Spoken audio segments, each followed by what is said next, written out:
go to put in the water. To the start of the official practice session.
4 minutes remaining. We need to clear the lineup here. We're going to be starting a live broadcast. We need the lineup cleared. So start the water patrol is going to do a courtesy ride in here. And the Orange Ferry ride over in here. But you have 4 minutes to touch away before the lineup is closed. All right, we're going to be watching our surfers. They're watching the paddle out now. In their jerseys, all the kick them of Australia. Jordan Smith, South Africa. Katie Simmers of the United States. Jack Robinson of Australia. David Stewart of Hawaii. Making it out to the lineup competitors. We are going to be going live here very shortly. Again, announcement to our free surfers, it's time to make your way to the channel.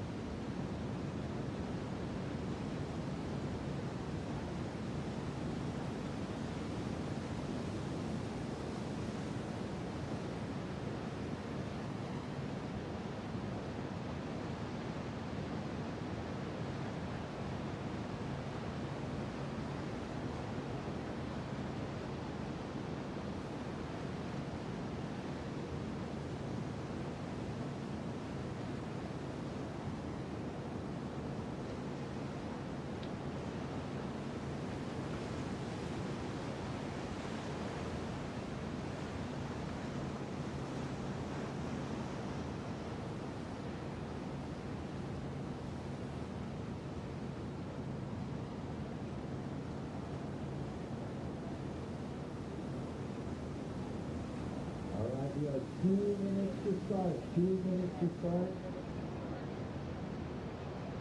Three surfers in the lineup, please. It is time to clear the lineup. We're going to be live webcast. This is a closed session. Thank you for your cooperation. Come back for a free surf later.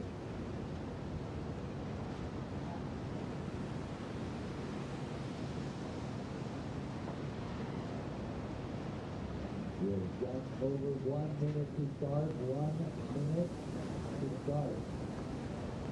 These are 2 hour-and-a-half sessions. The first hour and a half is featuring our surfers, Ollie Fisher, Jordan Smith, Katie Simmers, Jack Robinson, and Betty Lucifer Johnson.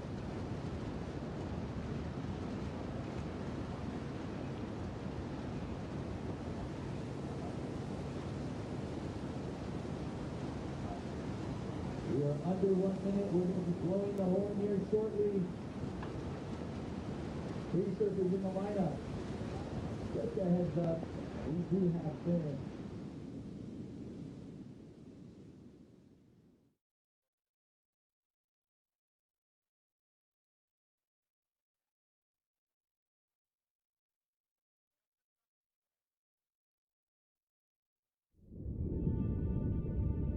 All the girls are capable of winning a world title, but I really just want to show the world my best surfing. Wow, that would be a real bummer to see him go from Final 5 to falling off tour, and I just right then, I'm not having this. It's been such a big goal of mine this whole year. We're going to Fiji. I really want to win. I'm not okay with losing. I'm just waiting for the moment. It's a big opportunity. No one is being rational when you're going out and surfing 10-foot waves. You're just really chasing a feeling. I'm not really thinking.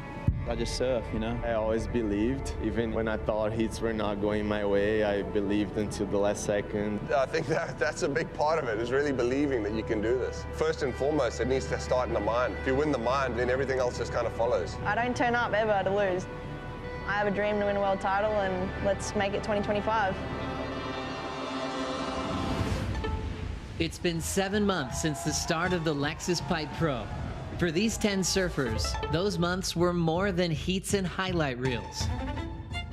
They carried the weight of training and travel, of wins that lit them up, and losses that left them staring at the ceiling. I wanted to win this thing so bad. In between, the life part, joy, and heartbreak. That's what makes being here taste even sweeter. 2025 has given us breakout runs, close calls, and comebacks that feel like second chances. Do you still believe that you are a world title contender? Yeah, absolutely. Now, 5 men and 5 women have a shot to put it all on the line and become a world champion. At the Lexus WSL Finals Fiji, presented by Cero, history will be written.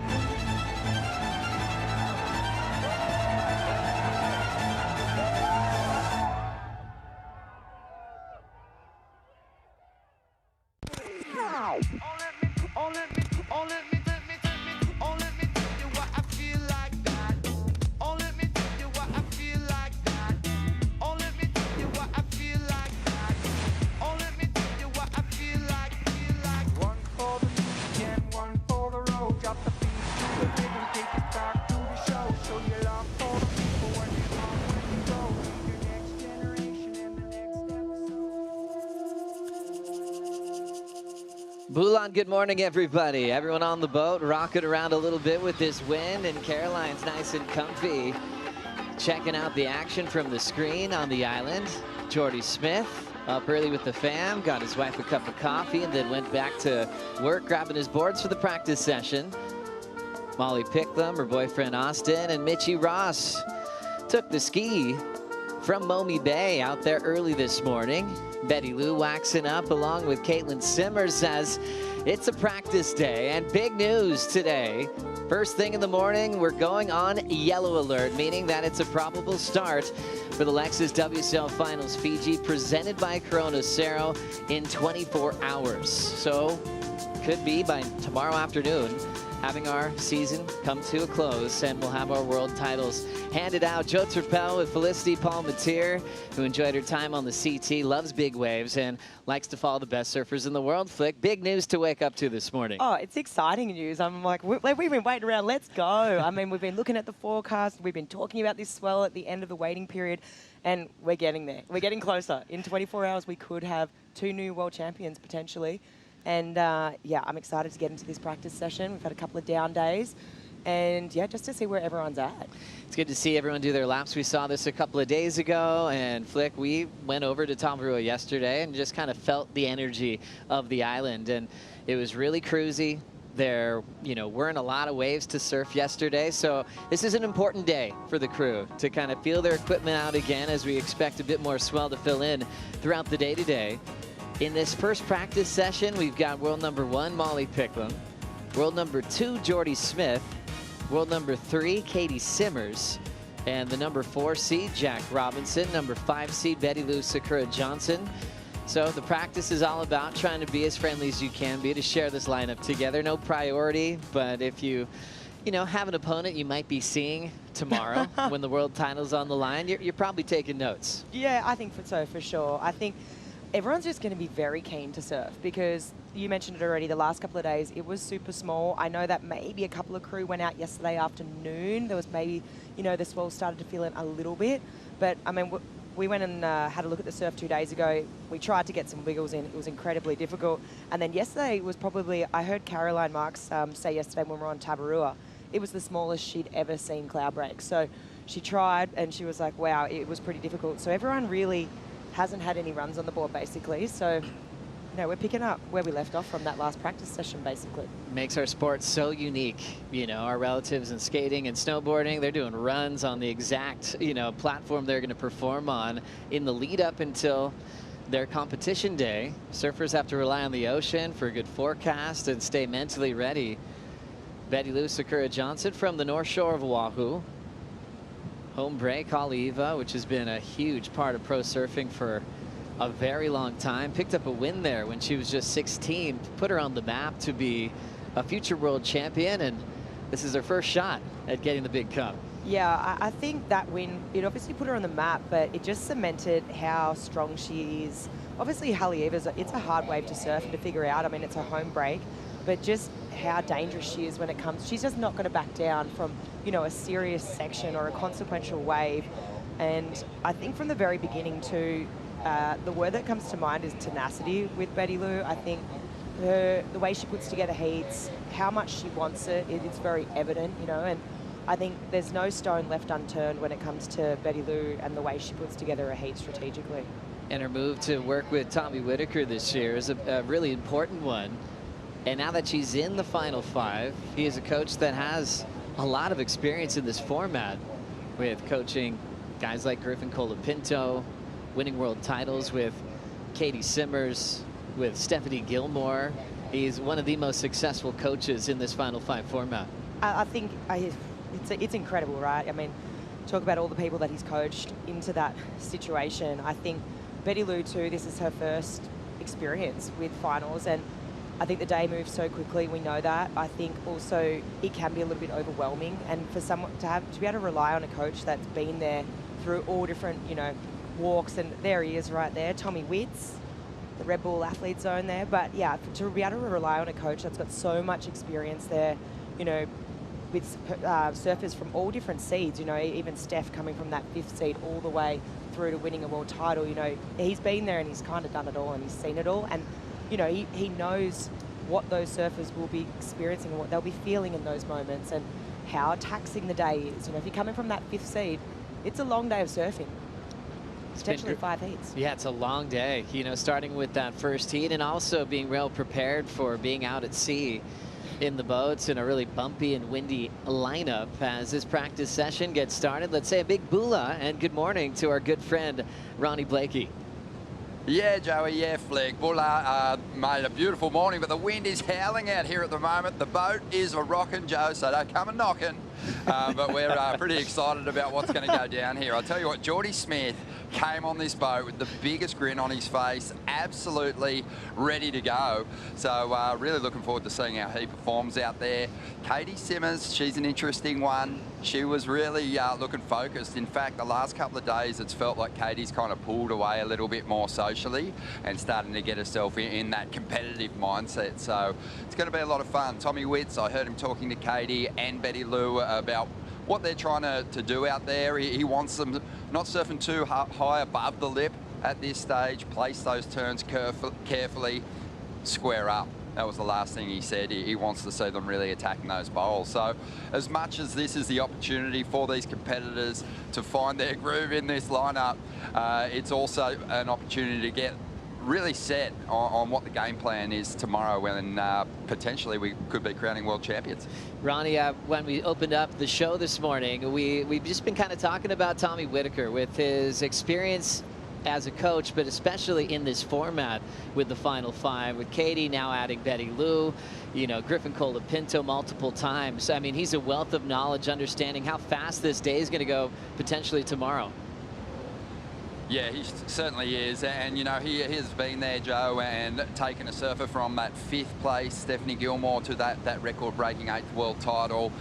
He's done fantastic work. I really think he's been a massive benefit to Betty Lou this season, obviously cracking a couple of finals, breaking through for big victories, and Betty Lou's sort of not someone in that Final Five picture that's sort of been spoken about, being that it's her first chance to have a crack at a maiden world title, but she is sneaky confident, and the way she's handled herself on finals days this season has been super impressive. And you know, it's just felt when she's broken through for her victories, it's not a surprise to Betty Lou at all. It's almost like she's super composed. I was almost like tearing up, getting emotional for her, and she was like, yeah, look, feels good, feels really good, not gonna lie. So it just feels like she kind of has tapped into that winning feeling, and it'll be fun to see how she performs here.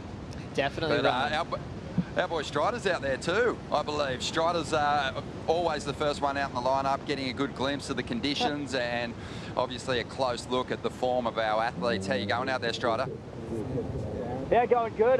You know, Starkey's actually on the peak every time. He's dominating the peak and having fun out the back. And you know, paddled out next to him, and he said it's kind of pumping out here. And we get out the back, and you get to see the feel, the vibe of the lineup right now. You know, we woke up this morning, and that shorter interval swell has got the waves kind of pumping through at restaurants and out here. I mean, it's just made me think about tomorrow, and that same interval is going to be arriving with a bigger swell. It's going to be hard to make a call. I would not want to be Renato, you know, making the call in the morning. It's going to be a tough one, but we are going to have waves, which is going to be beautiful. And even with this wind now and the conditions that we have, is absolutely blistering across the reef, and you can just come in going really fast and lay into some turns. The inside's got a couple tubes on it too, so there's some good waves to be had out here right now, and I think we had a good look at it. The athletes are sitting out there kind of just like talking to their coaches, talking about waves, talking about board selections, and they're literally all like grouped up in the lineup together having their moments, which is super rare to have the opportunity to have the whole lineup and actually have that opportunity to sit there with your coach before this whole thing kicks off and really go over the little nuances of fins and boards and waves and where you want to be on the reef. It's been pretty fun to watch. Thank you, Strider. Ronnie, it was interesting yesterday when we were talking with Michael Ciaramella, your brother. Reynos walked up and kind of, you know, going off the back of what Strider's talking about. He mentioned fins, he mentioned surfboards, everything. You know, it's like you're out to sea. You can't forget anything back in the Bure, especially if you're planning on going all the way from match 1 to the world title heats. Yeah, Reynos was fantastic. Dropped a lot of interesting knowledge on us. But, you know, the logistics here are a little different. It's not like trestles where you can kind of, you know, have your whole quiver down there and get reset and be planned for sort of a big day. So he's kind of managing the fact that it's a 30-minute trip. There's not really time to get back to restaurants if we're running out here at Cloudbreak and switch up equipment. So you've got to kind of have everything on hand here. It's going to be interesting for all the competitors, but you're also kind of probably spending a pretty big day on the water, Joey, if you're out here at Cloudbreak. And, you know, for someone like Italo with this wind howling and he gets seasick at times, he's probably going to spend most of the day sitting on his equipment where most people can avoid getting seasick. So, yeah, that's another thing to think about for all the competitors. Yeah, great point, Ron. And looking at, you know, Jack Robinson right now doing a few warm-ups. The whole story with Jack has really been, hey, big pumping 8 to 10 foot Cloudbreak for him to go all the way from match 1 to the title race. In your opinion, does it have to be maxing out for him to have a chance to go all the way? I think his chances are probably improved the bigger the swell gets and maybe the more unruly it is, but Jack has shown that he can get it done in smaller conditions in the past as well. You think back to his G-Land victory, it wasn't huge throbbing conditions when we had that victory for him. So, you know, he just has an unbelievable read, especially on a stretched out wall that requires you know, almost a braille field, you know, where other surfers, us amateurs, us hackers, if you will, really kind of struggle to find a rhythm and a flow. Jack just seems to really tap into that. So, you know, I don't think his chances are lessened, but, you know, they're not as elevated as they would be if it was 8 to 10 foot and absolutely throbbing out there. Thank you, Ron. Strider, you were probably in the best seat of the house for Jack's run through 4 rounds at the season finale at Chopes. I mean, the energy you felt from Robinson in the channel when he went from the round of 16 to the win, what was your biggest takeaway there? I think just his routine, his ritual, the reality of being in a space where you clear everything. I actually spoke about it during that day. One of my favorite moments was when he actually took a look out at the buoy where all the caddies are on the surfboards, and his wife Julia was sitting there. And he looked at her, and they like connected, and you could just see him beaming with light. So I feel like he finds a space to prosper in, and he opens up his chest and he gives it. We've all seen it, that wingspan where he opens up and he receives the world. And that's something that was super impressive to me, is he's able to quiet the noise, find the place, and tap into a moment of being present. And that's the thing that each and every one of these athletes are looking for. They want to be on the spot, present, and open up for the next set. So it's pretty impressive to watch. Thank you so much, Jack, representing Australia, trying to bring a world title back to a wonderful surfing country that hasn't had one on the men's side since 2013 when Mick Fanning picked up his 3rd.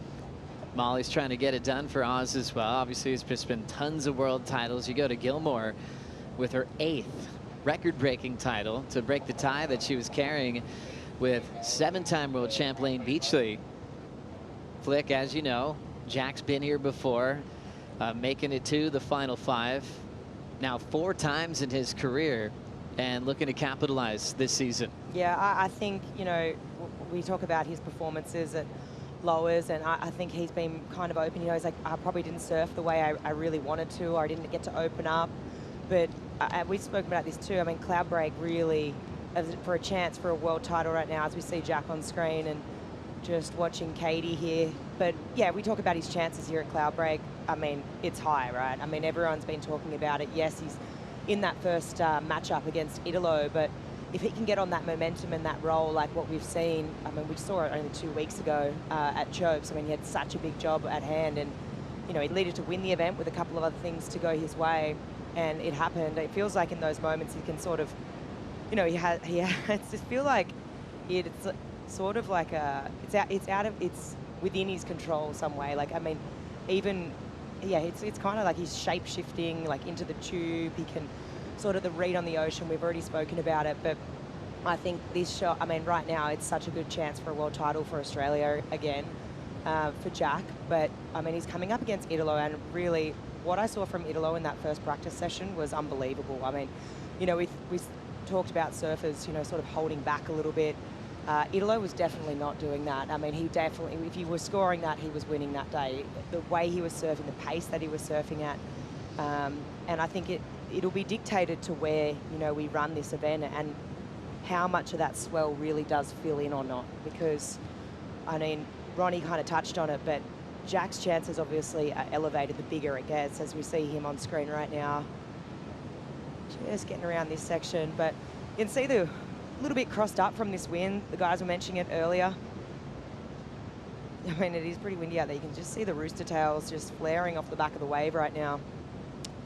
But yeah, he definitely got a good shot for sure.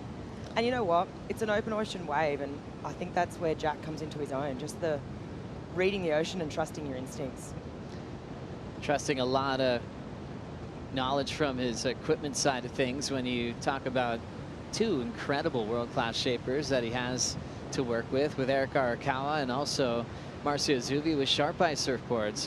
What a smart way to set up a world title campaign. You know, a lot of people, you know, they got one shaper, they sign up from event 1 to the finish, and he's like, hey, I'm going to work it out in my contract to get 2 great shapers in my corner at the last event, and he's got plenty of boards from both shapers here for all conditions that he might have in front of him on finals day.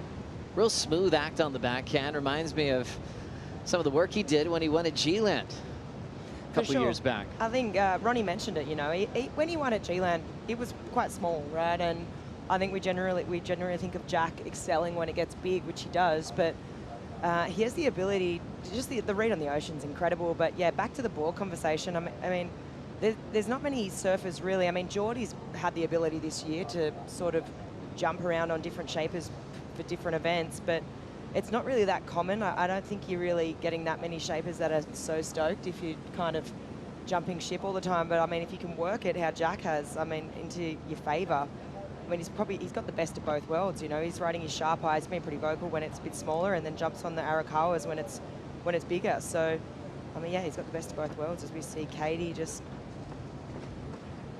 quick little in and out. Katie Simmer is still just 19 years of age, getting boards from Chris Borst from San Diego, California. Borst started shaping under the Rusty label a long time ago. It was kind of a backyard shaper in the beginning, and surfers like Jason Weatherly, Justin Poston were like, hey, this guy's got a hot hand in the shaping room, and built boards for Rusty for many years before creating his own brand. Katie, a world champ, riding his equipment, and also a guy named Taylor Knox who spent, gosh, over 2 decades on the championship tour, was famous for his power still, is just in love with Cloudbreak, was out here recently and was absolutely charging. So when you got a guy like Taylor doing R&D, and you know, that helps the whole stable with Katie's equipment as well. Well, we've gone on yellow alert. We heard that news first thing in the morning, and we've been chatting with Kevin Wallace and the crew at Surfline for the update on the forecast, as we'll take a look at what we're looking at for the rest of the day and into what could be our world title day tomorrow. Yeah, I mean, we've all been talking about it, right? You can see these purple blobs moving up towards Fiji. It's been the carrot dangling at the end of the waiting period. And we're getting closer and closer to watching that go down. I mean, today we've seen a rise in the swell the last couple of days. It was almost flat. Today we're looking at 5 to 7 foot faces. A little bit smaller this afternoon, but yeah, I mean, the wind is honking right now. We've got 8 to 12 knots offshore though, and then increasing a little bit this afternoon.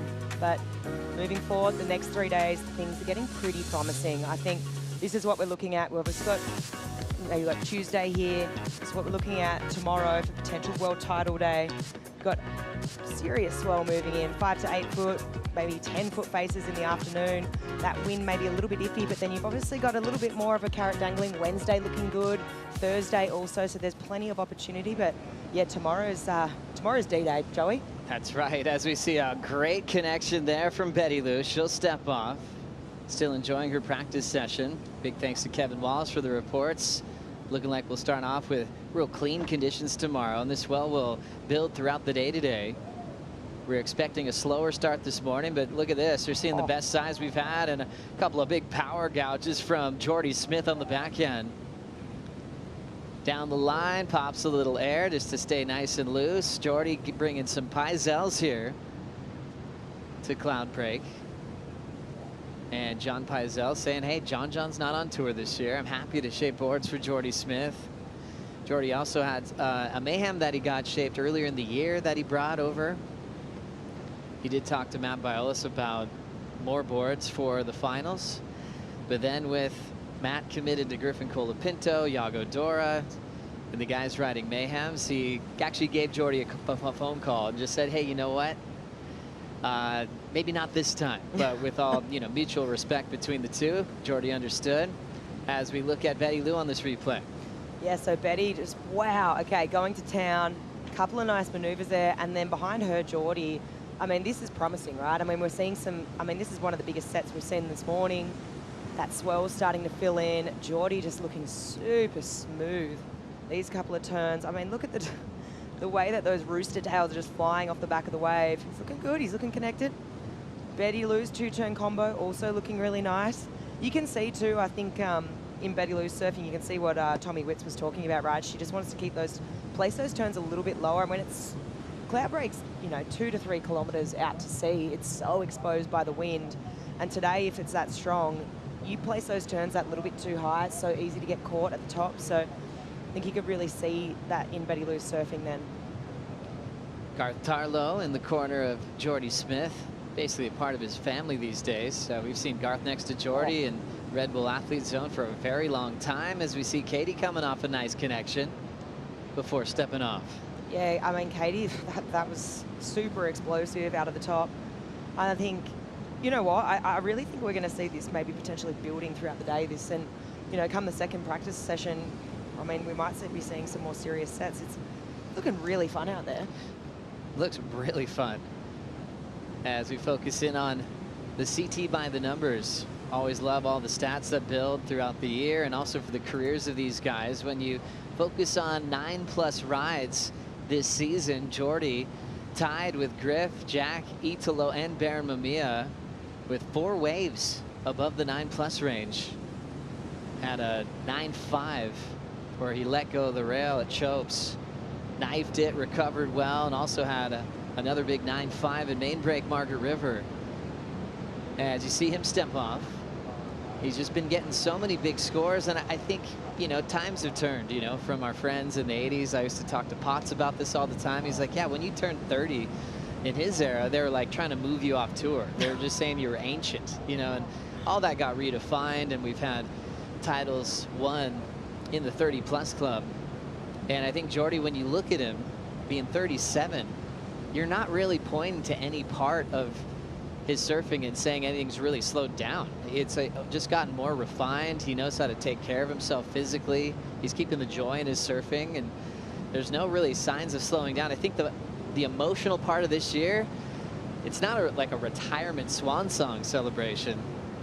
We could see Jordy on tour for another handful of years after this. Oh, for sure. I mean, look, Kelly's an anomaly, but I mean, he won an event at a week before his 50th birthday, was it? It was pretty crazy. I think, he's the benchmark, and I don't know if we'll ever see that ever be done again. But I think you kind of nailed it, Joey. But back then, you know, we're talking 20 years ago, it really was this big lifestyle tour, and it was the best thing ever. You know, everyone was traveling and having the best time, and you know, there was lots of partying occurring. But as surfing's become more and more professional and you know, considered more athletes, and everyone's got coaches and trainers, and obviously Kelly and Mick were sort of the first guys to start doing that.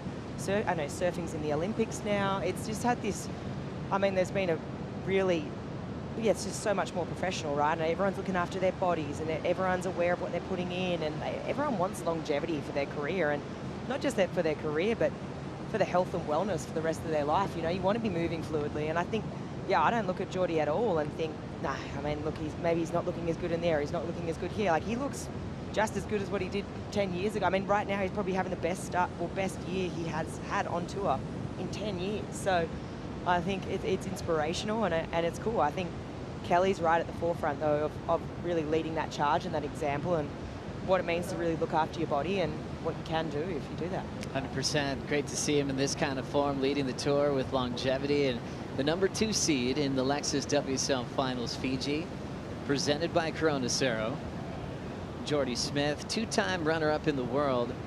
Interesting, those years he did finish second, those weren't showdowns that went to the season finale. He has had those moments at Pipe where he's been a contender. You even go back to 2019 when Italo won. He was one of the 5 coming down to Pipe, but this is one of his strongest showings where he's in the final event decider as the #2 seed. More on Jordy Smith with Ronnie Blakey. Yeah, hasn't he been on fire this year? 2 victories, the first time he's been able to achieve that in his CT career. And, you know, I think it's fair to say this is as close to a world title as Jordy has been in what is a remarkable career. But just the vibe of Jordy Smith around the island in the lead up to this world title showdown has been unlike the other competitors. He has just been so relaxed, so happy. He's got his family there. He's absolutely loving it. His son Ziggy, he just seems to be falling harder and harder for surfing every single day. And for Jordy, that's been something really special to take away from this trip already. But this morning, you know, it seems like Jordy, the closer we're getting to this world title showdown, Joe, the happier he is. He just seems so up for this moment. And we just saw him on that last wave, just lay down some beautiful backhand turns. I think he's clicked into some magic equipment for this world title run, and yeah, I really think he's got a shot at it this year. It's awesome to see. Yeah, it's great to see. First year, Ron, he's had 2 wins in the same season, and just finding that flow state that has just been remarkable. I think when Jordy's been winning this year, the whole surfing world celebrates what's been already a storied career. From Ron, I remember you doing a write-up on, I think, Surfline it was back in the day, when he won the World Junior title. Remember how long ago that seems? And he was like a 16-year-old super grommet from South Africa, and he was just light years ahead of the rest of the crew at the time. Yeah, I think I titled that story Gromzilla. Just attacks the World Junior titles, because his turns were so big. They always have been. And, you know, he's lost nothing over the years, Joey. And in fact, when it comes to big committed rail turns, he's still right up there at the top of the heap. But the interesting thing about Jordy is, as remarkable as his victories have been, they've all been on the forehand. So he's got to overcome a couple more things. There's every other competitor in the final 5 on the men's side has had a victory on a left. Jordy hasn't at the CT level, and you know, in a world title showdown, he's going to need to find another gear against this field. But I think just finding a really comfortable space means you can compete at your best, and you have that freedom with the jersey on, and Jordy's certainly looking that way out there at the moment. Good man, Ronnie. Jordy Smith, big opportunity here. Strider Wazalewski in the water is hanging out with the Jordy camp right now. Yeah, I'm over here. I got a Jordy sandwich going on right now. We got Duma and Garth. Garth, I saw you paddle up and talk to him. What were you guys rapping about? I mean, has he got to push harder? What's going on? Right now, he's just actually trying that the Pipesel. He looks like he's just kind of having a roll, kind of in a few, out of a few, and really it's just kind of getting the feet wet. Really nothing too serious. Just trying to stay calm, and then we got Duma. Duma, I mean, everybody knows you're full of words and having fun, but is it getting serious over here with the big fella? I'm just the emotional support caddy. I'm just here to support Garth in his journey on the coaching. But I think today, look, for George, it's not even about surfing today. It's feeling out a couple boards and then really just getting to know what a wave looks like up and down this reef. I mean, Strides, you spend more time than anyone in this whole village here and crew here that doesn't stay here full time out of this reef, what would you be looking at today? Well, I really like, you know, the top shop with a couple of chips, and then you come to the inside and you get the rebate with that inside swinger.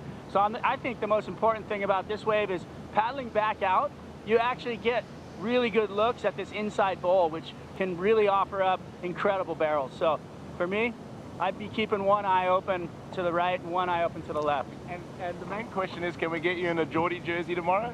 Will you be supporting the big brew or not? I got my jersey on, bro. This says the Waz on the back. Okay, number 1, let's go. The only one. Back to you guys. Thanks, Strider. That's a great crew right there that have been by Geordie's side for a very long time. Duma, Damien Farrenford, incredible world-class surfer. Got the call up as a wild card at Jeffreys Bay at the CT level multiple times and had some good battles with Geordie growing up. They've just been best friends since day one. He's helped Geordie with management, which is really interesting, Flick. We did stop by Tamarua yesterday. And when you bring people over, which a lot have, there's certain people in there that are going to keep you calm, keep you focused. You know, if your support crew's freaking out about what's coming, I mean, you're going to get booted off the island quickly. So, you know, Geordie's obviously very thoughtful of who's there. Family first. Garth and Duma are going to keep it fun for him and make sure he's focused to bring out his best. Totally. I think we sort of touched on it the other day, but at this level, everyone's so good, right? Everyone's ready to win a world title. But you're just kind of wanting someone there. I mean, Duma spoke to it. He's like, I'm just some emotional support at this stage. You know, they've already got they've got all the ingredients to get this world title. They know what they're doing, as we're seeing Katie just tucking in potentially down the line. But they know what they're doing. They're so experienced. Really, at this stage, it's kind of, you just want that sounding board. You just want someone to be like, you know, you look at them when maybe that, like a little bit of nerve starts creeping in, and you know, a little bit of anxiety around the day or in the morning, and you just want to look at someone who is a familiar face that grounds you. And obviously that's what Duma is for Geordie, and they've been through a lot together. You know, they've seen a lot. You mentioned they've competed together. He's managed Geordie. It's like he's been there through it all. So I think, you know, and if it was to happen and go Geordie's way, you want your most special people there to celebrate. Jordy Smith realized he could go all the way when he got a wild card as a Grom at J Bay. Made it to the semifinals that year. He said going through the field in the early rounds was just straight to his confidence of knowing that he belonged. And it was really extra special that his first 2 wins of his career were at home. Back-to-back titles at Jeffreys Bay from 2010 and 11. 2010 finished runner-up in the world to Kelly. That was the year that Kelly won the world title early and clinched in Puerto Rico that year. And 2011 he won. He was in a strong position in the title race, ended up breaking his ribs in heavy conditions at Chopes against his good friend Travis Logie. That might have been what really delayed that run to a world title for a couple of years as we look at Jordy Smith now. Oh my goodness. That was so smooth. That second turn was just, that was money. That was as good as it gets. It was super powerful. I love the first turn though. It was like a little setup redirect for the second one. As we see Molly now just tucking into the little tube. I think, you know, I've seen Katie as well doing this, but tomorrow's obviously going to be that bit bigger, right? And I think you just want to get familiar with the rail. Even though it's small, you might not find that exit. Kind of just want to get in that body position, get familiar with it, knowing that tomorrow's going to be bigger. We're going to see tubes, you know? Let's get familiar. Let's get familiar. We've got plenty of time in this practice session today. You'll see everyone in the final 5 as we are on yellow alert to maybe crown our world champs tomorrow. Jordy's all smiles. We'll take a Bonsoy brew break. The day continues right after this.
Hula, everybody, from surfing dreamland here. Absolute paradise as we are right about to crown our world champs. We've gone on yellow alert this morning. Probable start in the next 24 hours as the Final 5 has been more than ready through this big, long waiting period to see what will be happening to close out a incredible 7-month season in 2025. All started back at the Lexus Pipe Pro 7 months ago, where we saw Baron Mamiya and Tyler Wright take the first win of the season.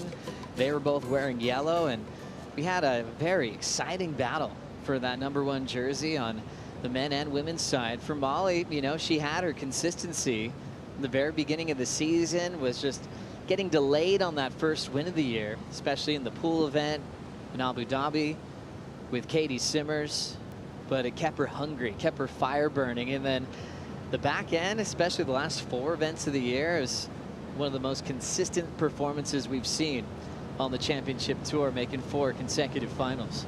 Yeah, Molly's year really has been incredible. Even though it took her a while to get that first win, her worst result all year was a 9th. I mean, that's pretty crazy when you think about it, and you look at, you know, the string of results she's had, the momentum she's been able to tap into.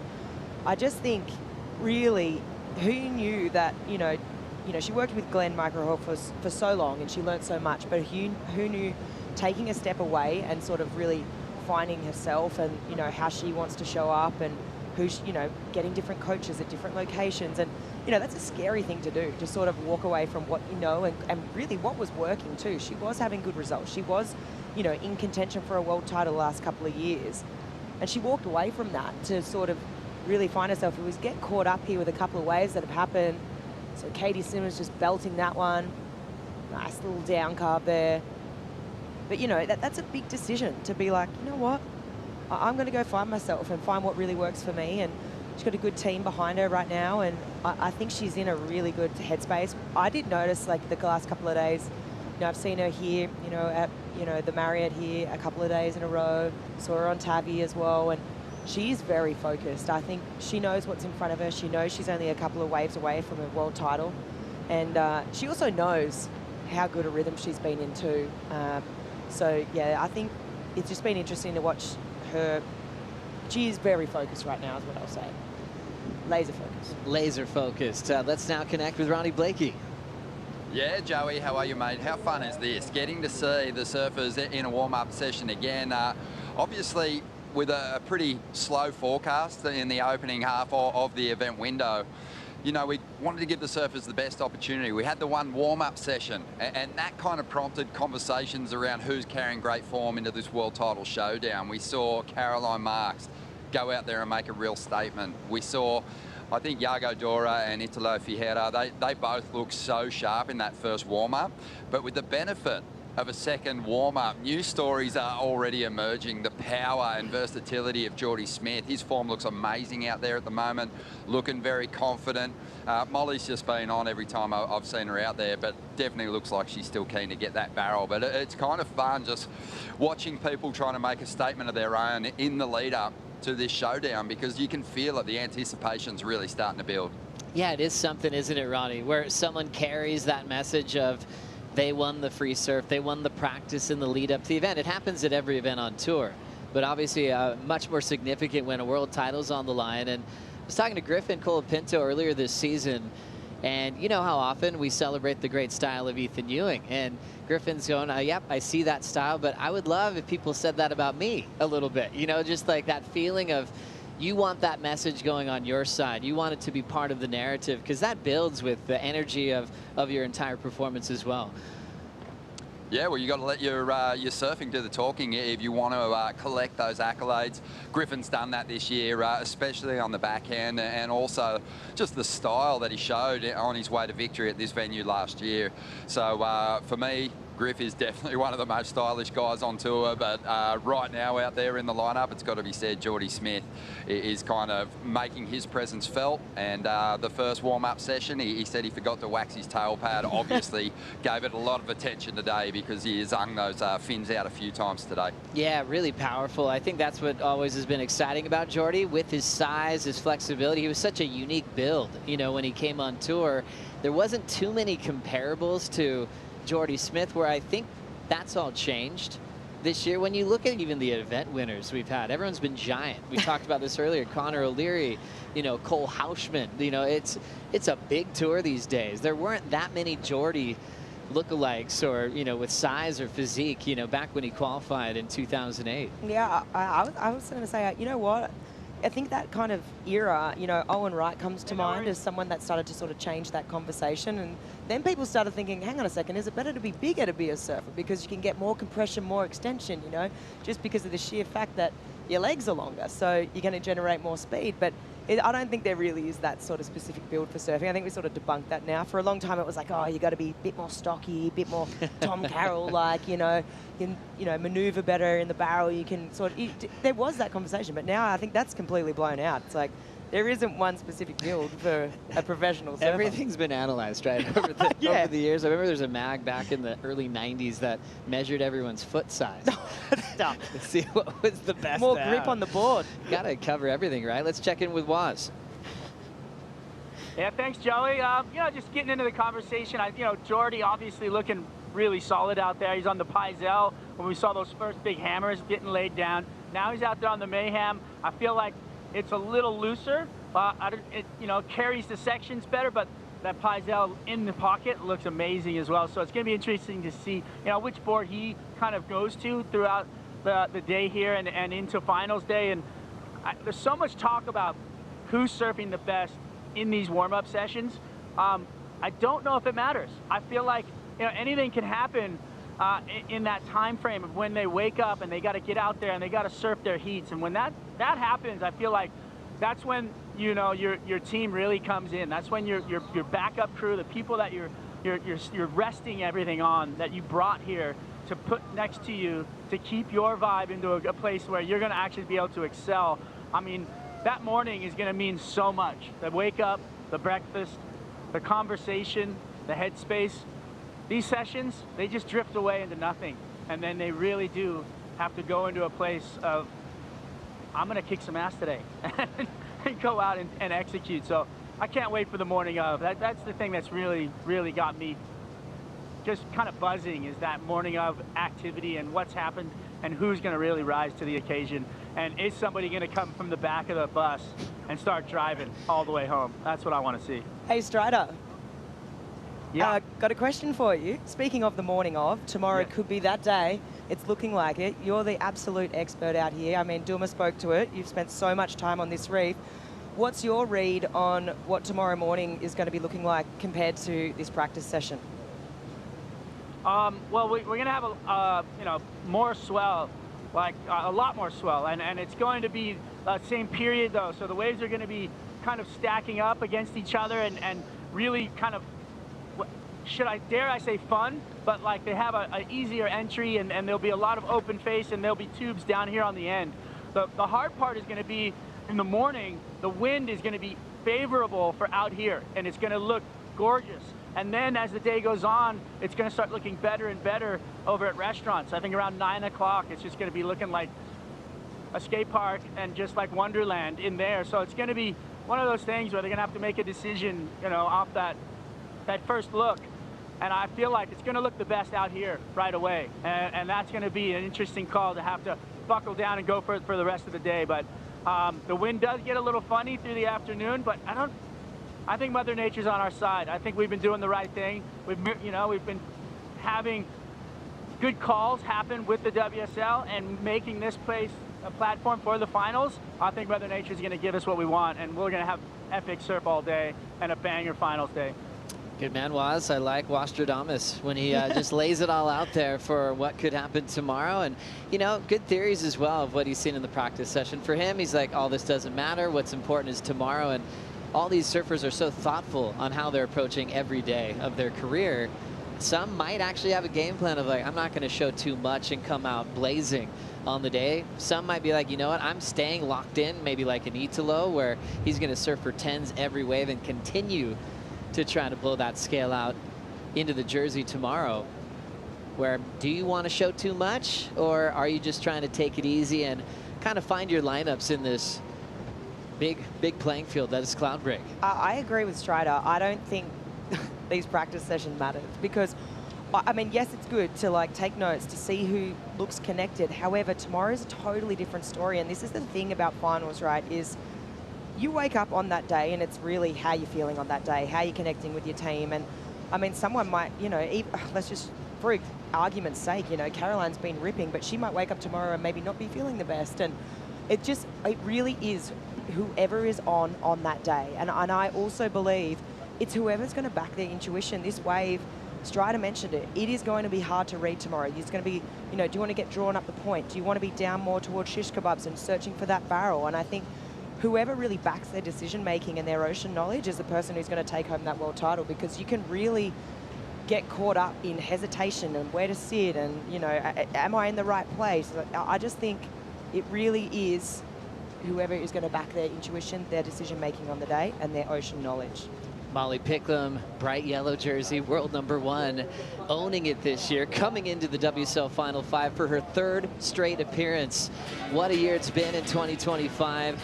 Those 2 big wins, we saw those in the last 4 events of the season. 4 straight finals, winning the season finale at Chopes.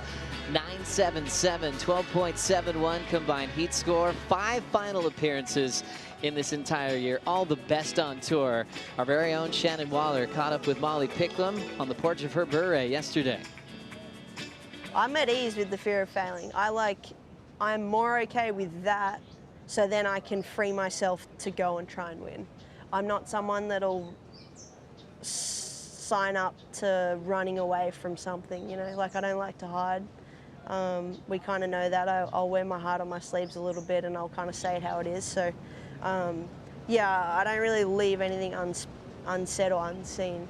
And I think fear of failure, you haven't like faced your internal battles, and I have. Like, I understand it's a real fear and I'm okay with that. Like, I want to succeed, I want to win, and I really mean that. And it's scary that may not happen, but you know what? I've learnt this year more than any other year that I'm happy with my life, I'm happy with my choices. I love this job, I love surfing, and that's for me to be able to say that, it gives me goosebumps. It's like, I think that's the world title trophy that every human being wants, and I kind of already have it. So a trophy won't bring me that, but yeah, it'll definitely put a lot of smiles on my family's face, my face, and it'd be pretty cool. Yeah. Great perspective from world #1, Molly Picklum, who is the final boss tomorrow at the Lexus WSL Finals Fiji, presented by Corona Cero. Surfers like Caroline Marks, Betty Lou Sakura Johnson will be coming from match #1 to see if they'll get all the way to Molly. Then they'll have Katie Simmers, Gabrielle O'Brien in match 3. Gabby, #2 in the world for the first time, who hasn't been in this format yet. New format as well for Betty Lou, getting into this position for the first time in her career. World champs, Caroline Marks, looks more than ready.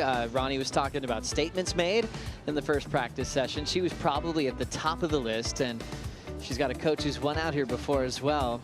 And with Katie, knows how to win when everything's on the line. Had an emotional first loss in the first title match last year to Caroline, and then regrouped where she found so much strength in how to recover from a loss. So Katie's coming in with more weapons this year, as we see a classy little roundhouse cutback from Jack. Yeah, so Jack just a couple of little wiggles in on this wave. But I mean, you know what? Back to the Caroline conversation. I think she's in a really good spot. I think you think about how relaxed she is.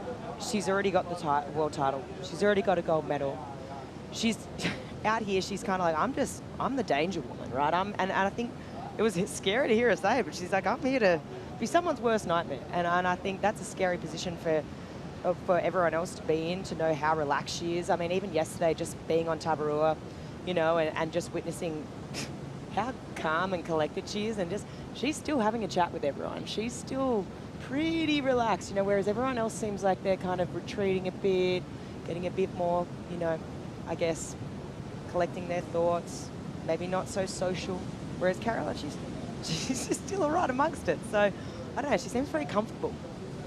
Looking forward to seeing what's going to happen throughout the rest of these practice sessions in the lead up to our world title day. We're on yellow alert, so probable start within the next 24 hours. We'll take a quick break. We'll bring in Kaipo and Vaughn to continue the conversation.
The barrels were just so different, intense, and always changing. And it was just like this challenge that, yeah, to this day I haven't conquered. I mean, Cloudbreak always wins. Like I don't think anyone in the world can ever have Cloudbreak wired. What's amazing about Cloudbreak, it's good at 2 feet, 20 feet, 30 feet. I mean, anything that Mother Nature will throw at it. But these second reef swells are pretty incredible. The shape of the reef when it gets on the outer ledge, which, you know, kind of happens at 15 feet, say, and bigger, it is the most perfect wave. And you get the wave of your life, get barreled, spit out, kick out, and just be like so happy. And all of a sudden there's like 4 more waves that have swung wide that are right on your head and just punishing you. Like, Cloudbreak offers everything, and it takes a surfer that can ride anything to do well here.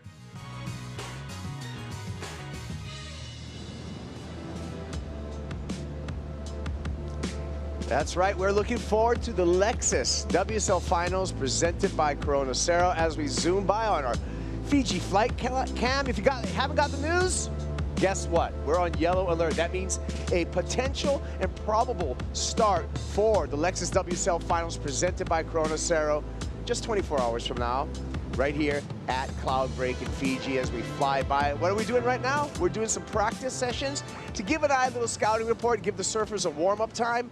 Welcome to the Fiji Marriott Resort, Momi Bay. It's our beautiful set right here. I'm Kaipo Guerrero, and I'm with the man, the myth, the legend, Vaughn Deadly Blakey, the one guy that frosts as hard as I do. Vaughn, thank you for joining in. Yeah, it's nice to be here, Kaipo. I'm stoked to be at Momi, and it's really cool to sit with you as we fire into the yellow alert, because it's been 8 days of living in paradise. Everyone's been out there sort of in a really intimate setting, but now it's go time. That yellow alert just fires up a whole different energy, and this last practice session was just a good opportunity for everyone to get familiar with the reef again. There hasn't really been a whole lot of free surfing during the week.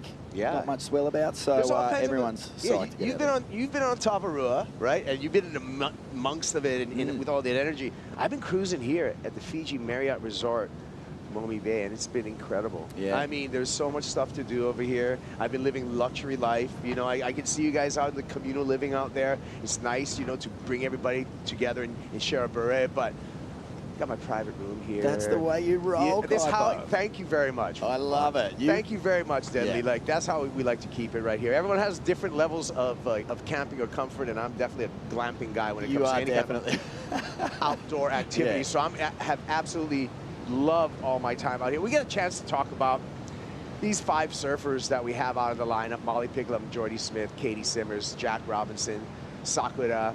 Anyone stands out to you as probably someone who's the least social and the most focused when we look at the aquarium or the fishbowl that is Tavarua? Yeah, I've really noticed as we see Molly having a look at this one, but Betty Lou Sakura Johnson, she has been really focused. Wow, that was cool. Molly bashed that section, but yeah, Betty Lou's been on her own program a little bit more than everyone else. Like in the early days where there was a, this is cool, isn't it? Yeah. Oh, airdrop. That's nice the kind one. of balance, right, we've seen from Molly over and over again. Yeah, it's really cool. Her attack mode is... And that balance right there, look at that. That looks like you on your day bed down by the...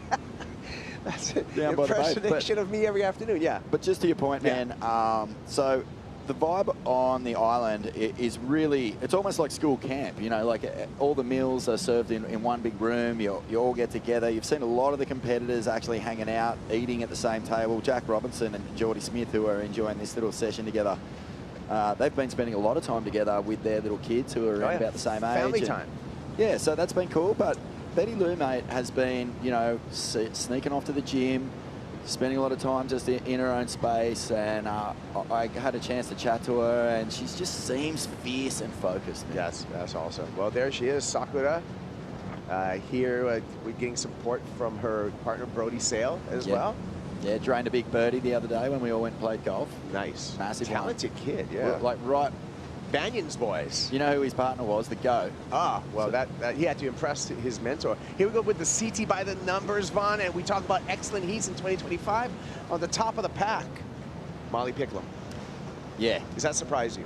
It doesn't, no. I mean, she's wearing that yellow jersey for a reason. She's been the form surfer of the year. She's made so many finals. She got the 2 big wins.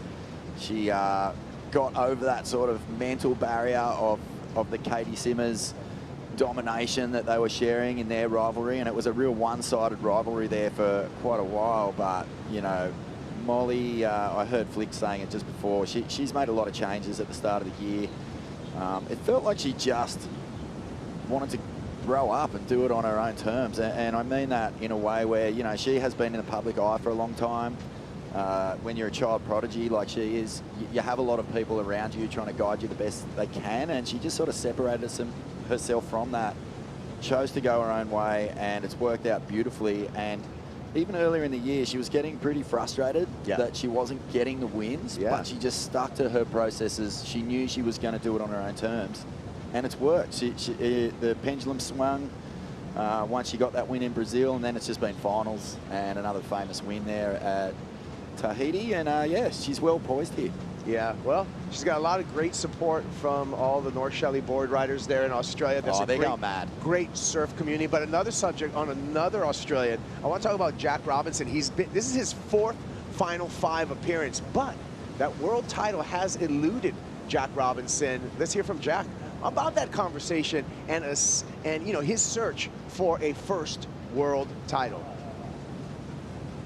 Sure, you get so close, and you're like, like I'm so close, and then it didn't happen that year. But it's like, I know I put so much into it. I had like injuries and things that had to come through and win in dramatic fashion at the last event to qualify for it. So like, I did everything to be there. I did everything to prepare, and I'm not going to blame anything, but I was like, all right, you know, it's building up. I've been here a few times, know what it's like. I'm so close. For sure, in the moment, you feel everything and you're angry, but then it goes away, you know, after a little bit, and you come in and you see your family, and everyone's healthy and everyone's good. And I think we carry a lot of our losses too long sometimes. The wins only last so long too. Like if you win the world title, then it would be what's next.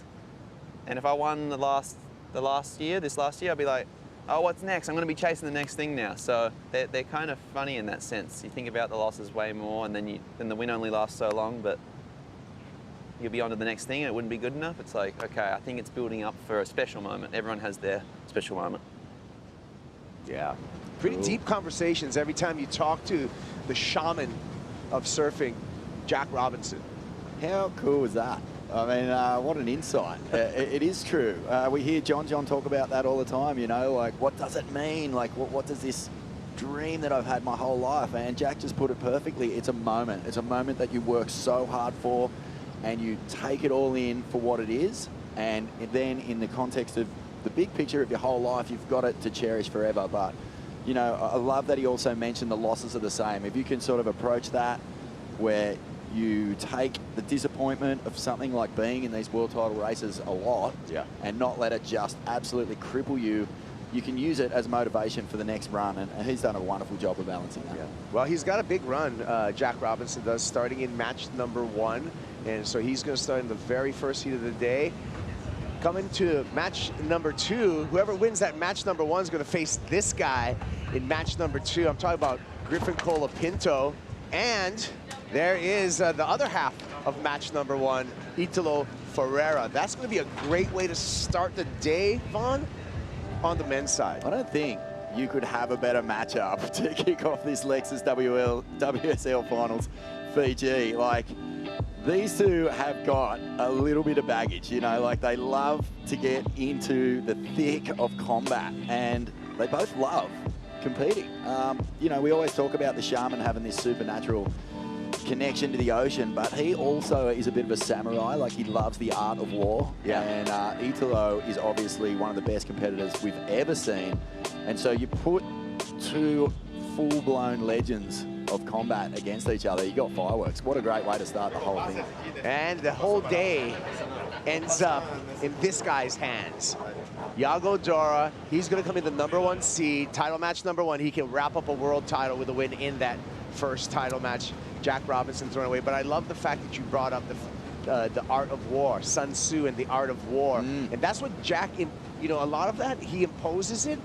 It's pretty subtle, but even when he and Italo had that race in the last finals at Lowers, jumping off the stage and racing to the water's edge and getting in his head straight away, that was the art of war. Because Sun Tzu says, many battles are won before the saber has even been drawn. Mate, that is cool, isn't it?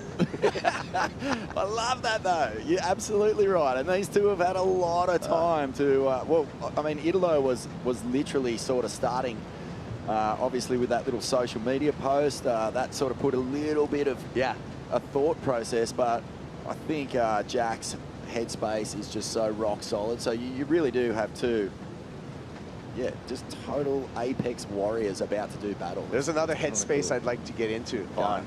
Yeah, haven't said good morning yet to Strider Wazalewski. I want to know what's in his head. Strider! Don't we all? Good morning.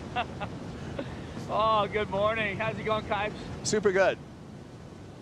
Super good. How's we just wanted to get into the lineup a little bit. We're kind of like about midway now. Katie Simmers just here on the inside kind of ledge where the waves kind of they run down the reef really fast, and they have this like slow spot. So there's like a deeper spot out just beyond this, so where it slows the waves down. And way outside, like just beyond the surfers, is like a pretty heavy wind line with all the water kind of moving out there. That's where Jack's been sitting. And the kind of normal takeoff spot is where you see Jordy and Molly and Betty. That's like basically right where the wave kind of hits that deep spot, and then runs down the reef, and then regains all of its speed on the inside where they're going to have a lot of barrels. So in that shorter period, we talked about it a little bit earlier, it'll be like, you know, these big kind of open faces out here tomorrow, and then we're going to come to the inside, and it's just going to be unloadings.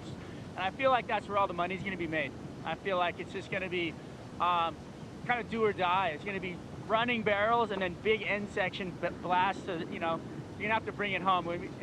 You know, historically, we've seen all of these events happen out here, and the athletes have just been going for it on a dry reef every time. And I think that's going to be where you're going to see the difference of scores. I think on the end of the waves, and where they're actually going to be executing those really heavy consequential sections are going to be in there right on it. It's going to be really fun to watch.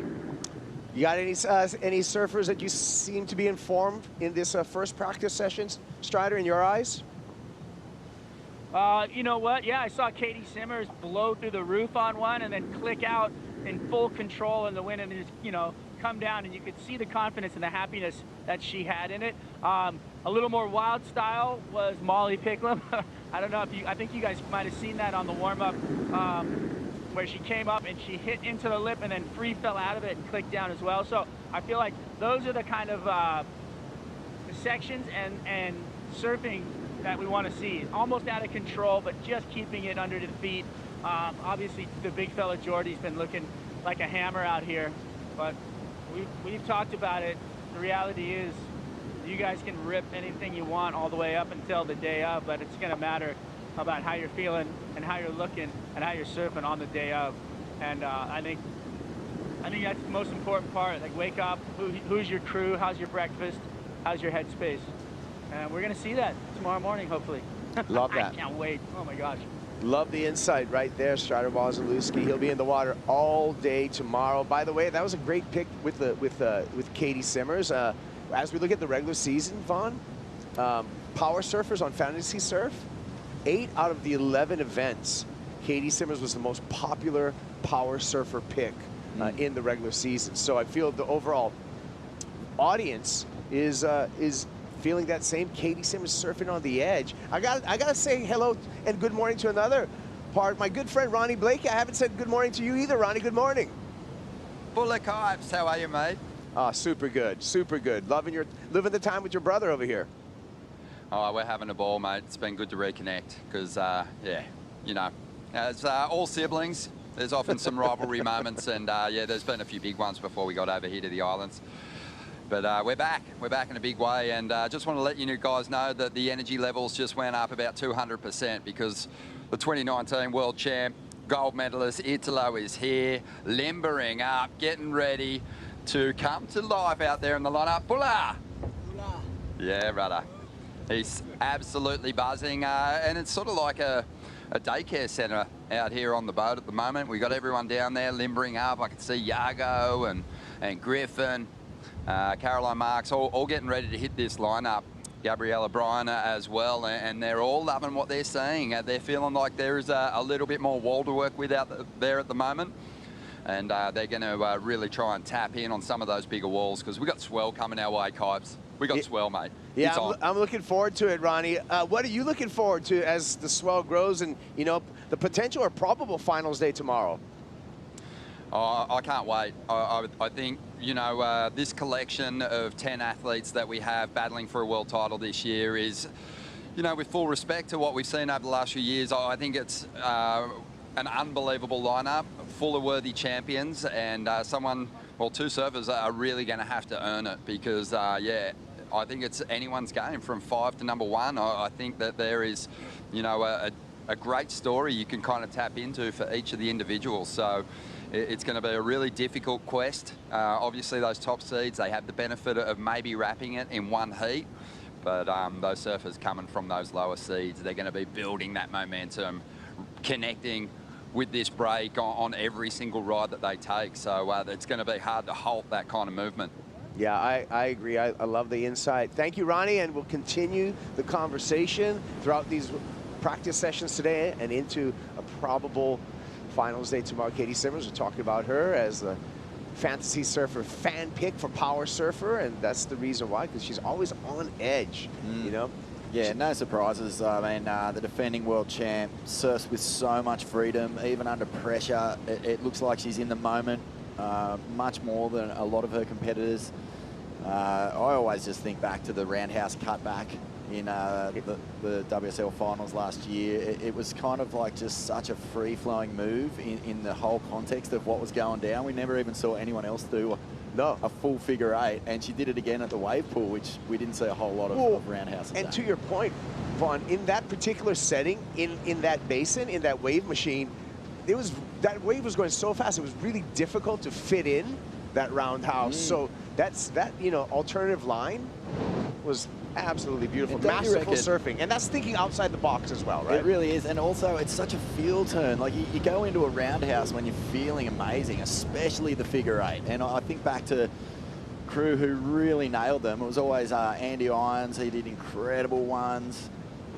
Slater, obviously. But then you go back to Tom Curran just comes to mind. He could do a figure 8 almost anywhere on any sized wave. And to me, it just sort of speaks to someone who's completely in the flow state. Let's speak about this guy. Not the guy in the jersey, the other guy giving all the instructions. Look at him. What is he talking about? Matt Bamrose. It looked like he was talking about roundhouse cutties just then for a second.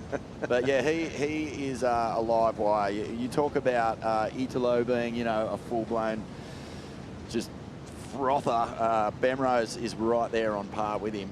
But what an epic guy to have in your corner. You know, so full of positive energy. Wants to just ramp it up. Wants to see the best for everyone, and a great corner man for Jack Robertson. Just a cool story, right? Matt Bamrose brought Jack onto the Volcom squad when Jack was just a kid in that transitional sponsorship, and got him on, and been his mentor ever since. you know, coming into this finals, you know, we know that Jack's been working with Leandro Dora throughout all of his career, but when we come to this finals, hey, because of, you know, that's all love in that family, right? And so Leandro and Jack decided, hey, we're going to part ways for this just because my son's in the final, you're like almost my adopted son, you're in this final 5-2, but they don't want to put themselves in that compromising position because that's how much love there is there. And I think it's a wise move. Oh, I think it's incredibly mature and selfless. Like, you're looking at the big picture, you're going, well, this is potentially one of the best moments of these two athletes' lives, and it's also potentially one of the worst of their careers lining up as well, depending on sort of, you know, what plays out. And so to just remove that extra bit of emotion is a really good call from all parties involved, I think. But yeah, just on Bemrose, you know, he is, as well as being a great corner man, cool little funnel on the inside for Katie. Every time she surfs out here, you can see it clicking just that little bit more. And a big backside hammer into the trench for Molly Picklum. She's never going to hold back. But yeah, one thing about Bemmy, mate, like, he is an unbelievable surfer as well. Yeah. So, you know, he can really give that sort of intricate knowledge of waves. The attack, he recognises good attack. He knows sort of when to put the foot down or when to push the brakes, depending on what's going on. He's got a great read. And I also think that Jack maybe doesn't need so much of a coach. He knows what he's doing. Yeah. What he needs is a friend, a sounding wall, and of course a good caddy. Totally. But like when if Jack is saying to someone, you know, hey, I feel like this on that last wave, like Bemmy has the knowledge to back up that opinion and make him feel confident about it. So yeah, you're right. I mean, the coaches tick so many boxes now, don't they? They're not just there to sort of like get the heat strategies right and the technique. It's way more about managing energy, making sure the mood is good. And it does help when you have really good surfers in your corner as well, because, you know, like look at Carolyn March. She's got a former winner at Cloudbreak in her corner in Luke Egan. So yeah, the way of Luke Egan. Take a look at this turn again one more time from Molly. Gets hung up and had to pay a little bit. And I feel every coach does also have a different role depending upon each surfer's personality. Some surfers require more kind of like, give me some strategy input, give me some feedback. Like right here, this is what the practice session is all about.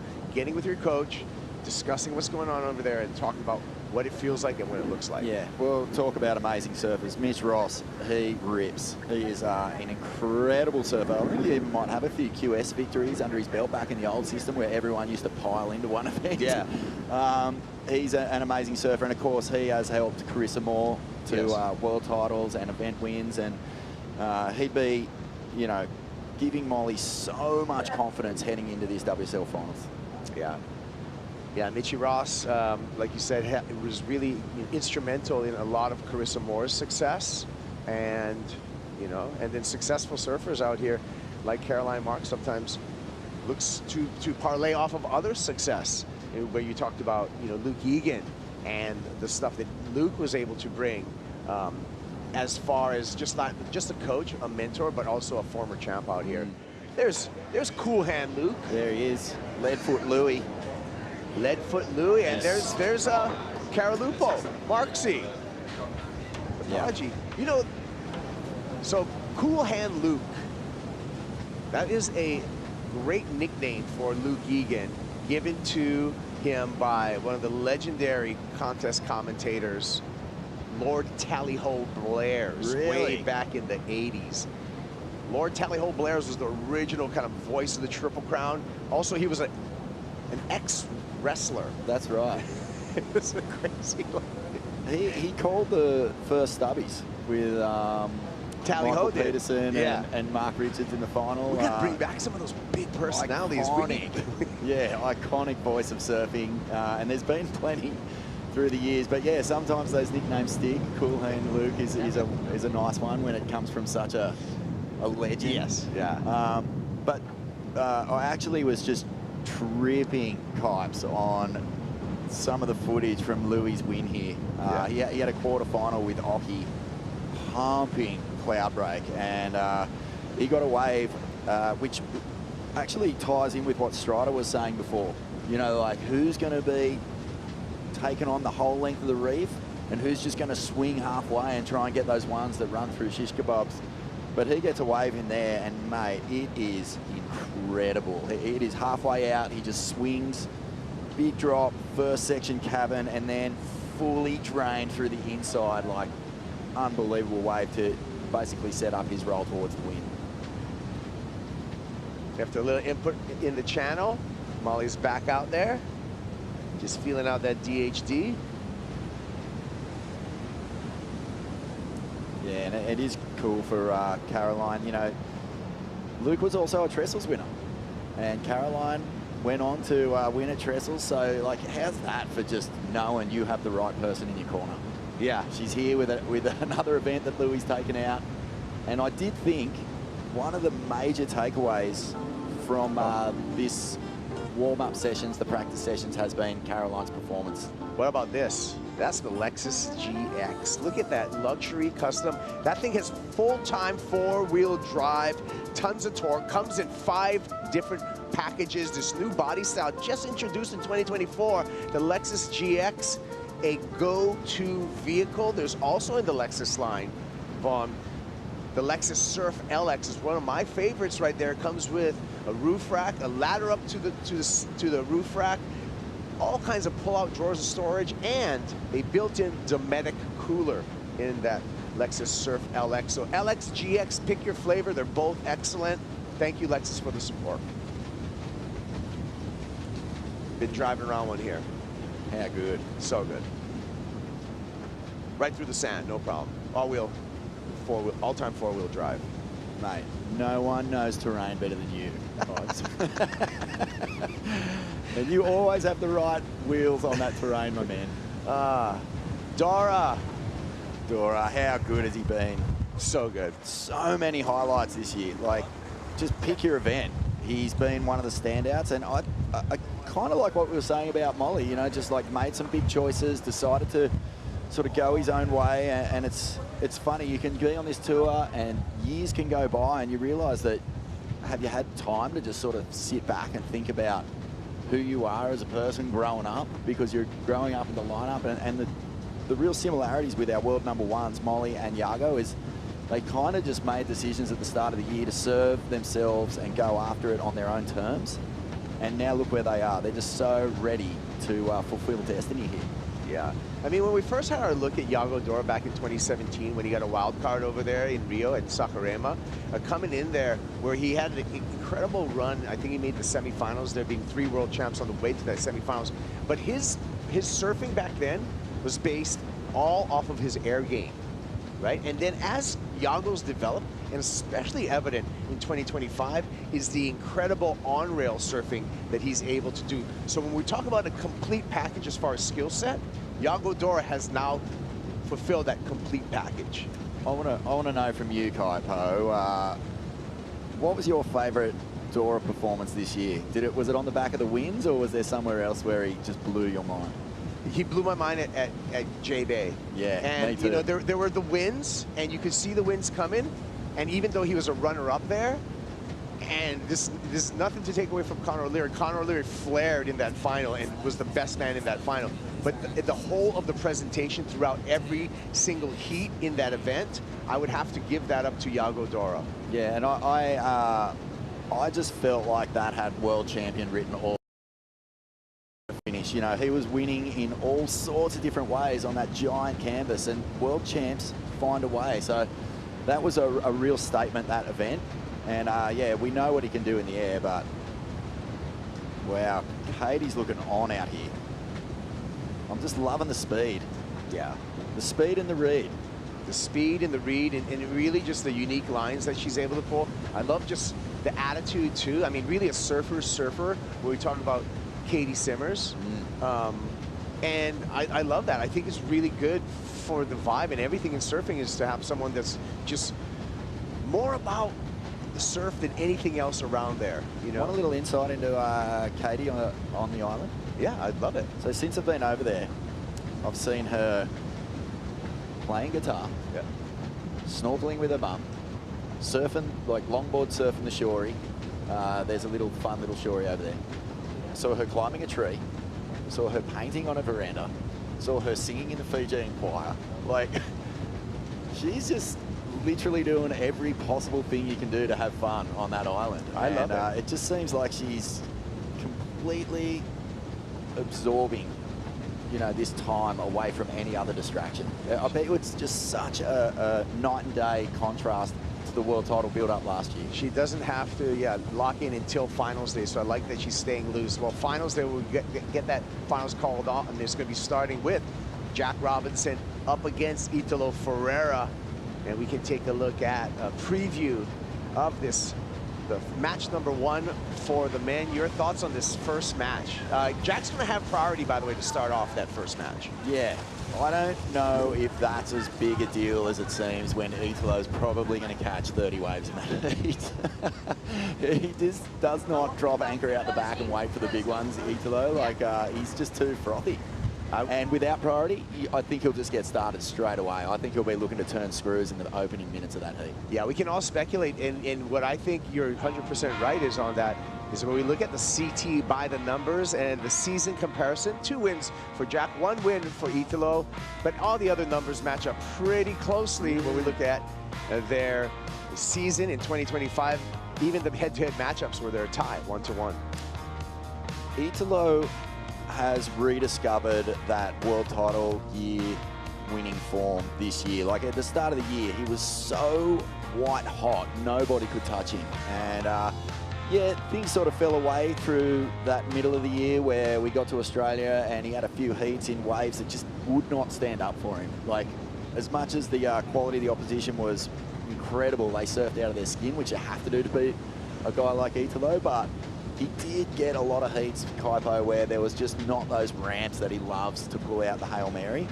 Yeah, and back half of the season though, he was pretty strong, and now that he's here, he's, you know, world champions, as I said before, they find a way to win. Yeah, and that Aussie leg with that string of 17s for Italo, he was coming up against wild cards that just had nothing to lose. And as physical as surfing is, I always say it's very mental. And when you come up against dangerous wild cards that can give it their all, and they don't have to be as calculated as you are, because you're thinking like heat after heat after heat, you're looking for a win.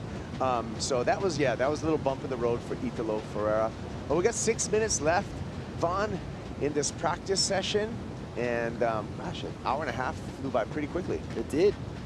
And yeah, it's cool. It's like, you can really see the time in the water is crucial. So the practice session, it might not reveal a whole lot in terms of like what these surfers are going to bring to finals day, but it will definitely help them feel more comfortable on this reef. Talking to Kelly Slater earlier this week, he's like, man, it's the surfer who knows this place the best that's going to get through the heats. That was his theory on it. And I thought, well, yeah, let's get out there, because it hasn't really been a whole lot of opportunity this week to get out there and consistently surf this spot. And that is another really interesting point, is I think since this event window has started, this is day number 6, right? And so started on the 27th, and so these surfers, it's been really quiet. So it's not like you've had a lot of hot laps out here in any kind of real waves before the switch gets turned on, and it's going to be a battle for the world title. How do you do it? How do you manage that energy? I feel like people who have been in WSL Finals Day build-ups before, and we've got a few in this year's event as well, just, you know, the Californian hype, like the amount of energy there. Just every time you walk down the street, people are yelling at you, tooting their car horns. I mean, for Griffin, it must have just been insane, considering he was a local. Katie had to deal with that last year too. This year, it's just peace, quiet, but not a whole lot of surfing, so you still got to manage that energy in that build-up. And energy-wise, the exchange of energy, nice turn there by Jordy Smith, is that you can't run away from your other competitors. You're all stuck together. So I feel energy, bro. Like, and so just being around that all the time and not being able to escape, great. Katie's you know, having that's going to be a unique challenge in this year's finals. With a couple of nice hooks there off the top of Jordy Smith and Katie Simmers. Strider, what'd you think about that? Oh, just out here sitting in the lineup right where everybody's taking off on the waves, and you kind of get a good, like, you know, the mutual respect is pretty amazing, watching them giving each other waves, you know, knowing who's in kind of a priority, so to speak. But they are actually commenting on how fast this hour and a half went by. And if they're commenting on an hour and a half session going by fast, it's because they're looking for a certain type of wave, right? They're looking for that one wave that's going to give them the opportunity to really lay into it. It's got a bowl on it. It's got everything they want on it. But just think about how fast their heats are going to go by and how quickly they're going to have to perform and how under the pressure that's actually going to feel after having an hour and a half out here of just sitting here waiting to cherry pick the waves. Strider, are you in the lineup or are you on the channel? Because it seems like you're actually on the inside of Jordy right now. Yeah, I'm actually on the inside of Jordy. I'm going to call him off on the next one. Yeah, no, I'm right in it because I wanted to feel it. I wanted to be right in it, and just in case they call me into one, I'm going to go. All right. Yeah, as you should, Strider. As you should. We saw Molly really go right. Interesting. Yeah, she was just practicing. But it right? is really cool to yeah, well, you know, she's her comment was, I'm getting all the mistakes out of the way now. I love it. That's usually a goofy thing to do is go left at a right-hand point break. Yeah. I'd see regular footers do that too. There's our man Strider right there. Hey, Jordy, everyone, there's 2.5 minutes left. Give the guy a wave. He's been out there working hard for an hour and a half. He wants this one too. He wants this one. Oh. Relentless. Smith. I love the style of approach from Jordy Smith this entire season to casual, happy, and it works for the big group. Yeah, he's obviously in the best form of his career. He's never won 2 events in the same season before this. He's been on tour for a long time, but you know, he was saying he just has no lack of energy for this tour. He's feeling as good as he's ever felt. He's locked in.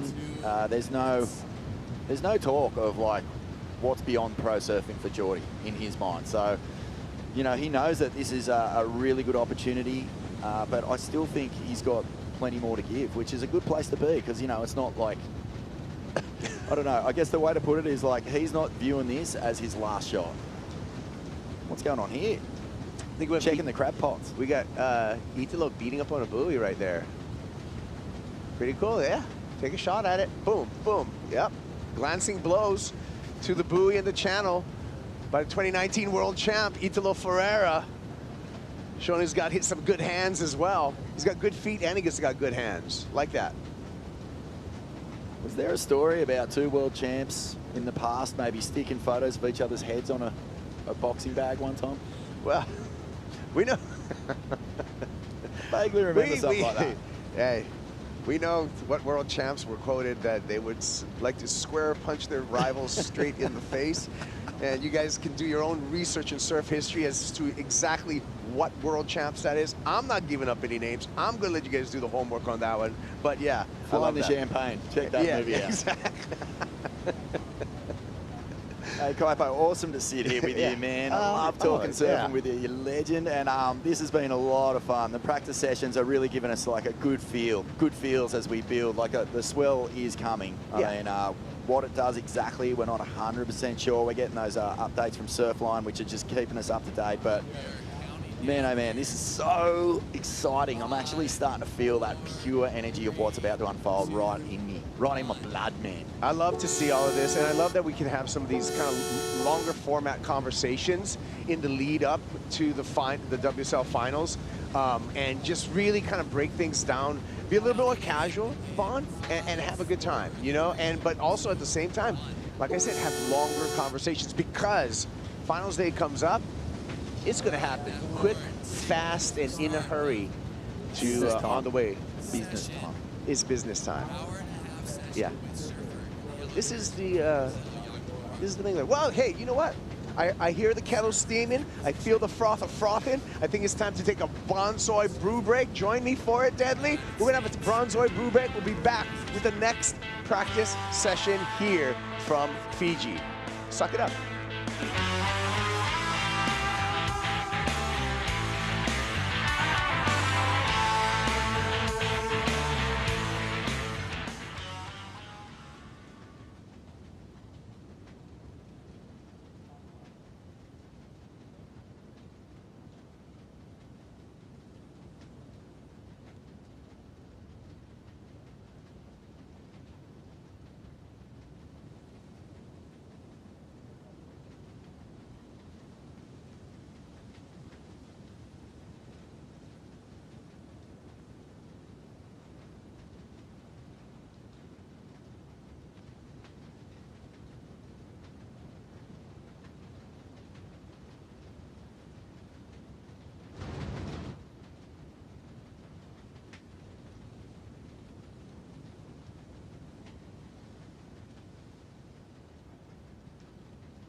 Well, everybody, great to be in your company here at the Lexus WSL Finals Fiji, presented by Cero.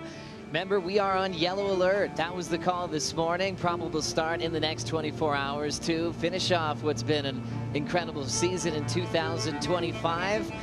World number 1, Molly Picklum, just wrapped up her first practice run of the morning, and now we'll see another bright yellow jersey of Yago Dora, thinking he might be fulfilling his destiny tomorrow afternoon as we go into some live action here.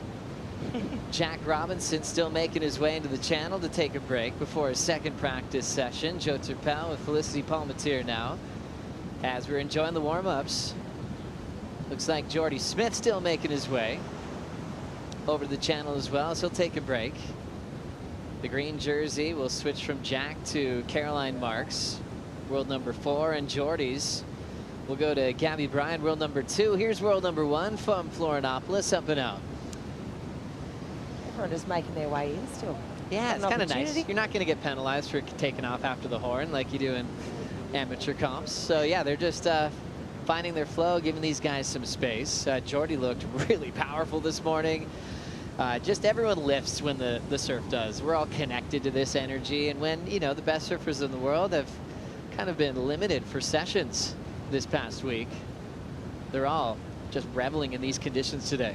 For sure, I think everyone's been in the same boat, you know. I mean, maybe a couple of little surfs going on at, you know, Tabby rights maybe coming into the mix, but everyone's like, do you want to go right if this is a left? I think everyone's been in this same boat, and yeah, there's been a lot of downtime, a lot of time to think about what's going to unfold here at the end of the waiting period. But I mean, yeah, the Swell's picked up today, and we're definitely going to, you know, we've seen some couple of great rides already. To me, a standout in that earlier session, Jordy. I think he was looking so good. He was looking so well connected. And yeah, it's so interesting because, you know, go back to that conversation we had with Strider earlier when he's saying, I think it doesn't matter. I think it's going to be a different story tomorrow. And I kind of agree with that. I think it's anyone can have the day of their life tomorrow. And I think that's what makes it so exciting.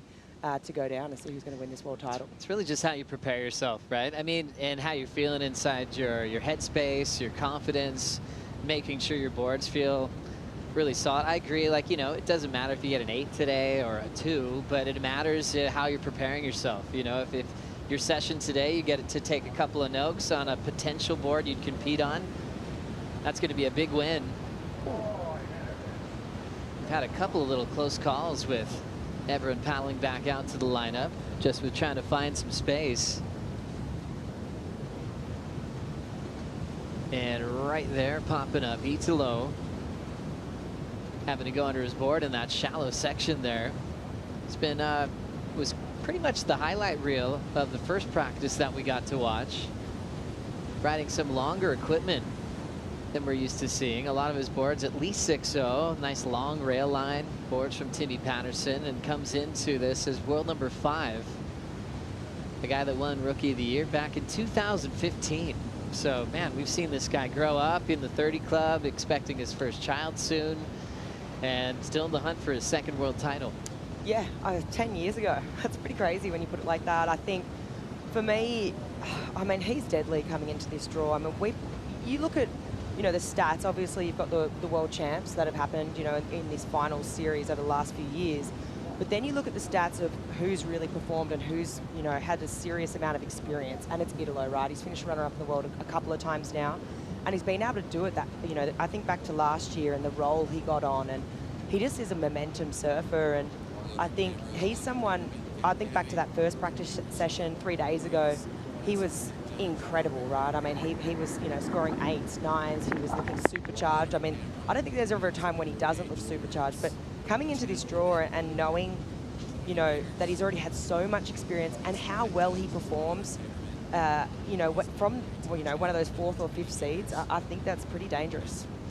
Definitely. This heat is a fun practice session heat. We saw Caroline Marks on the first practice just owning this lineup, being the only goofy foot on the women's final 5. Strider's got a good view of Caroline in the second practice session. Strider, I know you're happy with how she performed the other day. Looks like she's still in that nice confidence headspace. Yeah, I think you might as well just put Halloween like tomorrow, because I feel like she's everybody's horror story. I mean, she's smiling, you know, hanging out, cruising around, just way too happy, just way too comfortable, and it just looks like she's got this sense of like, you have no idea what's coming. And I feel like, well, I had a conversation with Luke Egan about how, you know, what happened, because I'm sure you guys all saw the tube, the combo, and the turns that she did on her warm-up session on the first day. And there was a conversation about confidence and having more confidence in your ability. And she really did turn over a couple of those turns. I mean, that was the best surfing I think I've seen out of her all year. And I feel like she is going to come so strong on finals day. I feel like we're going to see, you know, see a bloodbath. I think she's just going to march her all the way through. I think she's really, really is just yet to show us what she's capable of. I think we're going to see the best surfing we've ever seen out of Caroline Marks. Like it, Strider. I love it. So the call going from the first title match to the world title is what Waz is thinking with Caroline Marks. Luke Egan, a past champ here at Cloudbreak, one of the best surfers and goofy footers of all time, has been working with Caroline for multiple years, along with guys like Mike Parsons as well. Strong stable coming into this Final Five this year and making some incredible equipment for the majority of this practice session is Matt Biolis. Congrats once again, Matt, on winning your third straight Vissla CT Shaper Rankings title. Matt joins us over on the island of Tavarua. Hi there, guys. Hi, Thanks, good Joe. morning. Yeah, good to see you. Happy to be here. Good to be seen. Yeah, this is a really obvious, like one of your favorite parts of the year, especially with all you've accomplished with your incredible team at Lost. And we've got a lot of surfers to talk about with you, you know, starting with Caroline Marks, you know, and her prep work for her quiver for the WSL Final 5. What went into it? Does she have a lot of new boards, or are there a lot of boards that she saved throughout the season? Caroline got 4, maybe 6 new boards for this event, all kind of based off of existing boards that she had liked in the latter half of the year. They kind of were supposed to be the backups. She had some boards she really liked for Tahiti, and then these were supposed to be backups, but she got on them, and I think she's going to end up riding the brand new ones. And in then the 5.7, 5.8 range so far. With Caroline, is she one of those athletes that has given you a ton of feedback, or does she kind of let you take the reins there? You know, she's got some really good people behind her, really knowledgeable guys, Mike Parsons and Luke Egan. You know, they kind of get involved in and out during the year, but she's pretty conservative. She doesn't make drastic, radical changes in her boards, but her boards are kind of tuned a bit for her, a little lower on the tail rocker for her back foot power, and a little more bend in the nose for her somewhat like narrower stance. So, you know, there's some little adjustments that are specific just to her. Matt, it's amazing to see how much attention you give to all of your team riders, because they all have different needs. How do you manage all that? Well, you got to have really good people behind you and in front of me. I got Gian in front of me. He kind of filters a lot of the information and runs around and deals with it and makes it simpler for me. And then on the back end, we got our factory and guys there that are really good at everything they do. So it's a team, and we all work together, and I guess I get most of the credit, but there's a lot of people involved in doing it. Hey, Matt, question for you. Who orders the most boards out of all your team riders on tour? I would say Griffin. Yeah, Griffin's the most. Like I was saying the other day, I think Cole gets quite a few less because his boards are so thick they don't break as often. Like, how many boards are we talking for Griff per event, or really all year? It's kind of like all year. You know, obviously you guys know as well as anyone that the tour is so diverse, the different kinds of waves, and then the free surfing they do, you know, during and in between events. They need it takes a lot, and obviously you have 10, 11 events, and they get 6, 8 boards an event. That's just like contest boards, and then there's free surf boards and fun boards and all sorts of stuff. They can get up close to 100 boards in a year, and it's a lot of work. The girls tend to be like less than half of that, though. Now with Iago in the position that he's in, Matt, and I think some of his support crew right behind you there at the table, We're watching that bright yellow jersey find a nice exit in that barrel, finding some speed. Can you tell us a little bit about what Iago's riding right now? Iago has been pretty locked into step drivers, but we've been sizing them down to the size of his normal driver 3s. So he's riding kind of like step ups that are sized down. So, but basically it means they have a little more continuous bend. They have less concave, lower rails, thicker in the center. So they're like tuned down for powerful waves to sit a little more lower and predictable in the water, rather than a driver 3.0, which is more like a lowers Gold Coast kind of performance board. There's that replay flick. Iago going the distance on this thing. Oh, yeah. I mean, this was pretty long tube for the conditions today. And I mean, he threads the needle here so well. You can see him. I mean, he's a big guy. And to fit into a tube like this and sort of, I mean, he's bending and maneuvering so well. I mean, look how tight that tube is. Sort of shape shifting to fit into that one. He does really well to come out. So that's probably one of the better tubes that we've seen today. Matt, you've been involved in a lot of, world title showdowns in the past. Obviously, you're MVP with Carissa Moore winning so many titles over the years. Caroline recently. As a board builder yourself, you feel the pressure that they feel on tour, but how does that magnify in the world title race when you've got this one-day event in the final 5? Do you feel the pressure, and does your team feel the pressure of making the best board you can possibly can? Well, there's always pressure on us as the board builders, me or any of the crews that are building boards for the surfers at this level. It's definitely pressure. It's kind of all year long. It's watching the heat. If there's a rail dig or a mistake made, you kind of feel it. Here on the island the last few days, you can see there's pressure with some of the surfers, and some of them just seem to be like cruising like effortlessly through the days. It's been a little bit of more of a Club Med vacation here with the small surf the last few days. But yeah, you can see some surfers wear it more on their sleeves, and some are like hiding it down deep. But they have to be feeling pressure, especially whether you're the bottom seed and you have a tall mountain to climb, or the top seeds where they have a target on their back, and it's high level sports. It's pressure. It's interesting to see all the different needs that you have on your team, and then the big celebration of the best year for the career of Gabriella Bryan, as she's the #2 seed into this event. I know you guys did a ton of work in the off season, increased the volume, and can you tell about her evolution with her surfboards through what's been a very successful year? I think the evolution, well, that was a radical turn from Italo. I think that the biggest evolution is more with Gabby herself than her boards. When Gabby made the tour, we kind of just started basing her boards off of Carissa's. They're good friends, and they have a somewhat similar technique. So, we didn't have to do a lot of work to get Gabby the right boards. We've increased volume, and she rides kind of a long ratio to her height. She rides boards every day that are maybe 4 inches longer than she is tall. But in general, I think the biggest evolution is with her, as a surfer and as a person. She's just improved so dramatically since she got on tour, where she can go fist to fist with anyone in the world, and proving it with 3 event wins this year. As we now watch Dora throwing some water off the rails. Incredible year this year, winning in Portugal, lights out at lowers, using the left to his advantage. That's Biola's home break. As we look at Gabby Bryan throwing some power as well, Flick. Yeah, Gabby's looked sharp. I mean, it's the first wave I've seen of this second practice session, but even if I rewind to the first one, she's been pretty open about being, I feel like I'm a bit of an underdog, even though I've had the most event wins on, the CT this year for the women. Coming into this, I'm on my backhand, my tube riding, I feel like it's needed a little bit of work.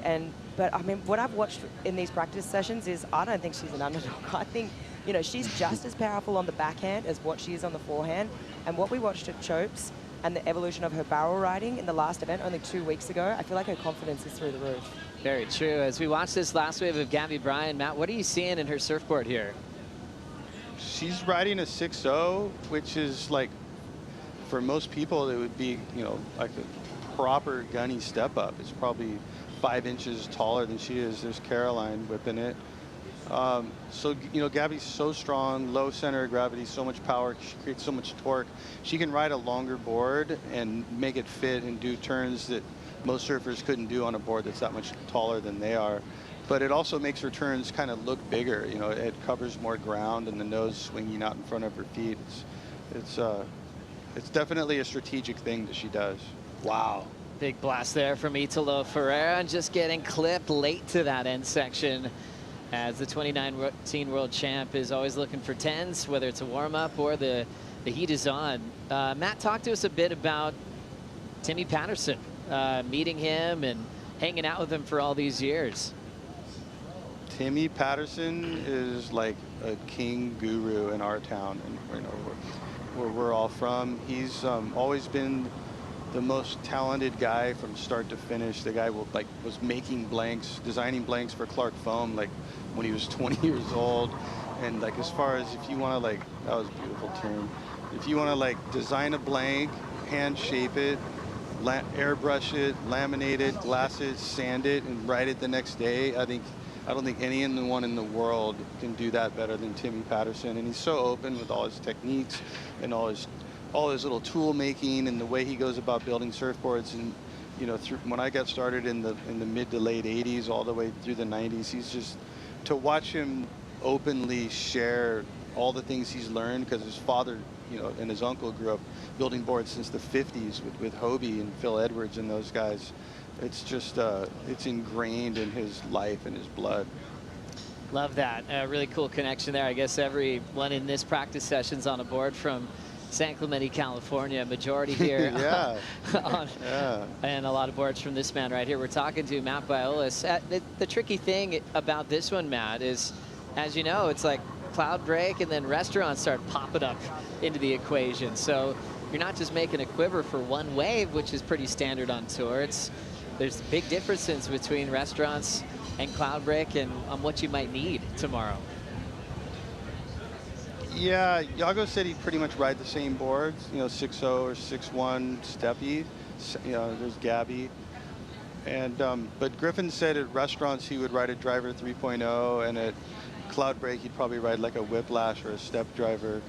I think that it's a lot smoother and more predictable wave at restaurants. So you could probably get away with riding like a typical shortboard, so you can really fit it in the pocket and get free to fins and do a little more playful, radical surfing, where watching Cloudbreak, it looks a lot more unpredictable and you know, more power and mix in the odd tubes. You want more of a board that you can really rely on if things kind of get sketchy.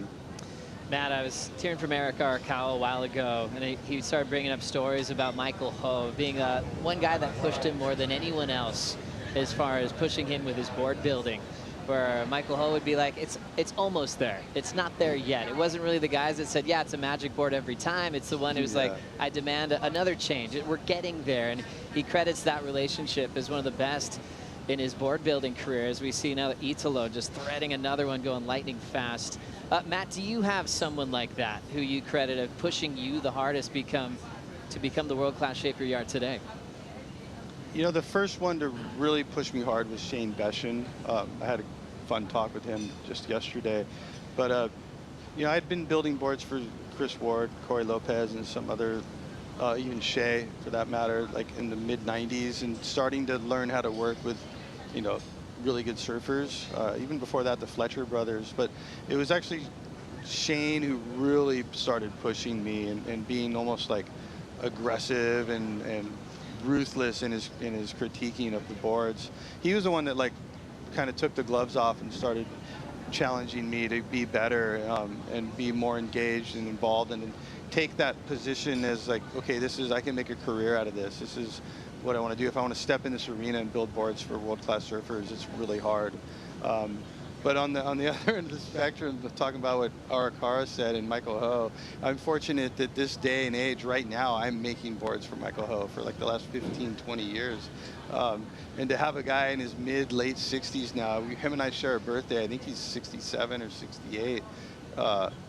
you know, he gets like 20 boards a year. He's always like super detailed, knows exactly what he wants. He's still charging backdoor on like 6.6 potato chip quad fins and surfing 1 foot monster mush all summer on little 510 epoxy swallowtail chips. So he's, you know, an incredibly inspiring human being, as his son and his awesome daughter Coco. So cool, man. Love the chat, Matt. Always appreciate it. Best of luck, yes, tomorrow with your team. Thank you.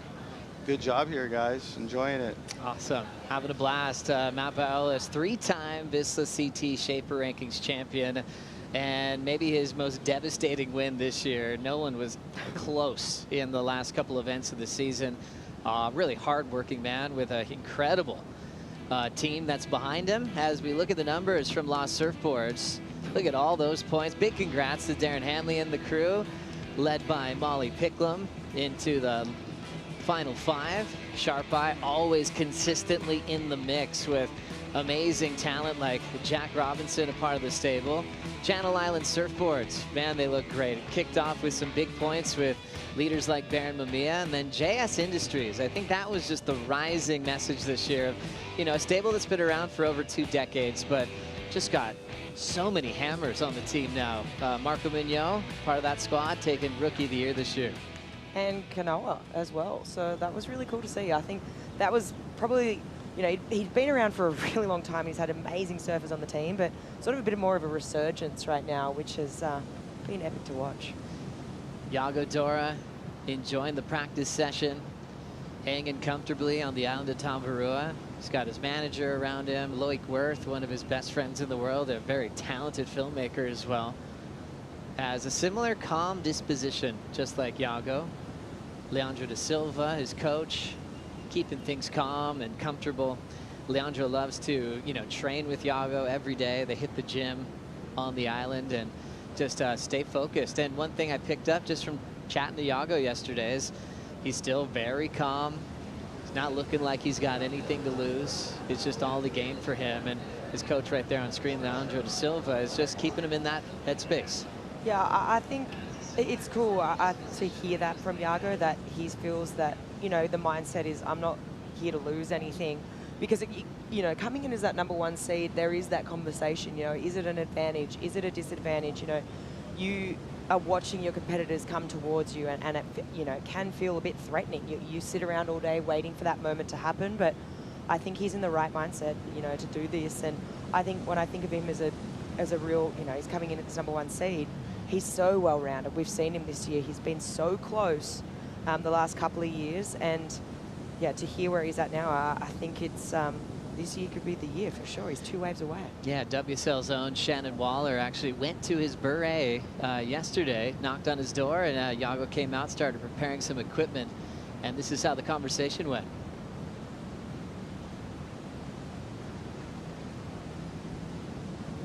I'm trying to like enjoy this moment as much as I did enjoy like all the other events this season, you know, not trying not to think about, okay, I like, instead of thinking that I have something to lose, I'm thinking that I have something to gain here, you know, and that's the mindset I'm going in. Being real, like, I feel like my first few years on tour, I just didn't serve good enough to be a world champion, you know, like seeing the world champions like Medina, seeing John Jones, seeing Mick, seeing all those guys, I was like pretty good in the air already, but I feel like so many areas of my surfing needed so much work and so much improvement, and I feel like for the last 3 years I've reached that level of like, okay, I feel like I can win any event on tour right now, any event of this schedule I can win, so I can be world champion.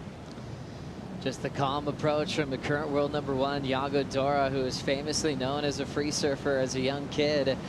You know, growing up with a father who was already a super coach. He and Leandro Dora coached Lucas Silveira to a world junior title, Adriano de Souza to a world title in 2015. So his dad was already deeply involved in the highest level of pro surfing.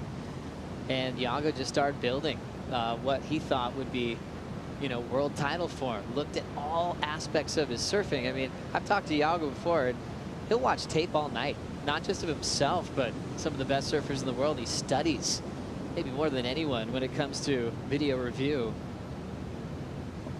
Caroline tracking, small wave there. She's got some family support out here in Fiji and some friends from Florida. They've got her world title shirts with them from when she clinched in 2023. You know, the venue was at Lowers, and even last year when she was runner-up, it was like Oceanside for Katie versus Florida. It's kind of split on the cobblestones last year. Yeah, it was cool. I mean, the energy, this is the difference, right, of Cloudbreak versus Trestles. And, you know, they're unique in their own way, but I think it's pretty crazy when you compare just like how much energy there is either going for you or maybe even sucking the energy out of you if you're not like on that home turf. Or I've even heard Griff talk about it, you know, going in there, there's been so much energy around it, and I had so much support, but you know, you can't even go into a restaurant without people cheering for you. And as much as you want that positive, you know, reinforcement and the whole town behind you, that's a lot to wear and to carry on your shoulders, and that weighs heavy. Obviously, Caroline, she's got the job done there. Katie's got it done at Trestles, but you then contrast that to here at Cloudbreak, and it really is just you and the wave. You know, I think it's such a big playing field. Even the boats and where the skis sit, you know, they're that little bit more away from the channel, so you don't get that channel chatter so much. I think you're on this island in the middle of the Pacific, and I think, you know, maybe that's going to fare well for some of the competitors that necessarily, like, they'd like sort of to have that more quieter mind. Griffin Colapinto just did a little post with his brother, Cola Bros. They've got a nice YouTube channel there. And he was reflecting back on those third place finishes that he did have, you know, at the final 5 at Lowers on his home break. And he's like, yeah, it's interesting. You know, I went out, you know, there was that big famous voiceover by Matthew McConaughey. There's red flags everywhere. There was parties in the lead up to that big day. He embraced it all. And then when he lost in a close decision, it was like, hey, was the pressure too high? As we watch him now, wow, one of the cleanest backhands on tour. Champ here last year in the regular season at Cloudbreak. Nice bowly walled up section, looking buttery there, attacking it off the top, finding the flow off the bottom. Nice vertical swing there out front. He's been nursing a hurt toe lately. Just a slight little hobble there. But he's always going to get a big shaka, a big smile from his pops, Mitch, who's out on the boat today. And what I was saying earlier, just, you know, you lose a heat and you automatically go, oh, was the pressure too big for that moment? Was there too many pre-parties in the lead up to a world title event? And Griff kind of reflected on that. He's like, hey, I win that heat. No one's saying that, you know, and it was basically, I think, him addressing that, you know, he didn't really feel like he was under pressure. I think he felt like he just lost out by a small margin, and maybe if he had another wave, it could have been the difference. So I think for his headspace and meditation that he loves, he kind of knows how to handle big moments like this, and he knows he might just be a wave away of a turning point that could take him all the way. Completely. I think, you know, I think there's 2 guys on tour that love to tap into that. I'm sure that everyone on tour is tapping into their own process, whether that be meditation, you know, but you got Jack and Griff that obviously love to tap into that. They're, as we see Italo just absolutely loading up down the line. Just supersonic speed. Comes flying out of that one. And just carved down on the rail. I mean, he is looking amazing, really. Italo is looking incredible out there. He had a wave just prior to that one as well. But yeah, I mean, back to Griff. I think, yeah, it's going to be interesting because we haven't seen a finals day play out here in Fiji. It's going to be the first. And I just think it's going to be interesting to see where everyone's head's at, knowing, I think it does make a difference, you know, having that chatter, having how loud the crowd is, you know, having how it is intense. And it still will be intense here, but I think the wave itself will be the intense moment. Italo Ferreira looking for a 2nd world title this year. He's come very close. Last year, runner-up in the world, runner-up in 2022 as well. As we see him come out of that inside pit. Lays that down, that like high line wrap now down to the bottom and belts it again. He's been really leaning into that little lean back power gouge the last couple days. And then Mitch watching his son Griff perform on this one. This one. He liked it. Here we are in Fiji. Life is good. The water's warm. The swell's coming. everybody's stoked. Hula.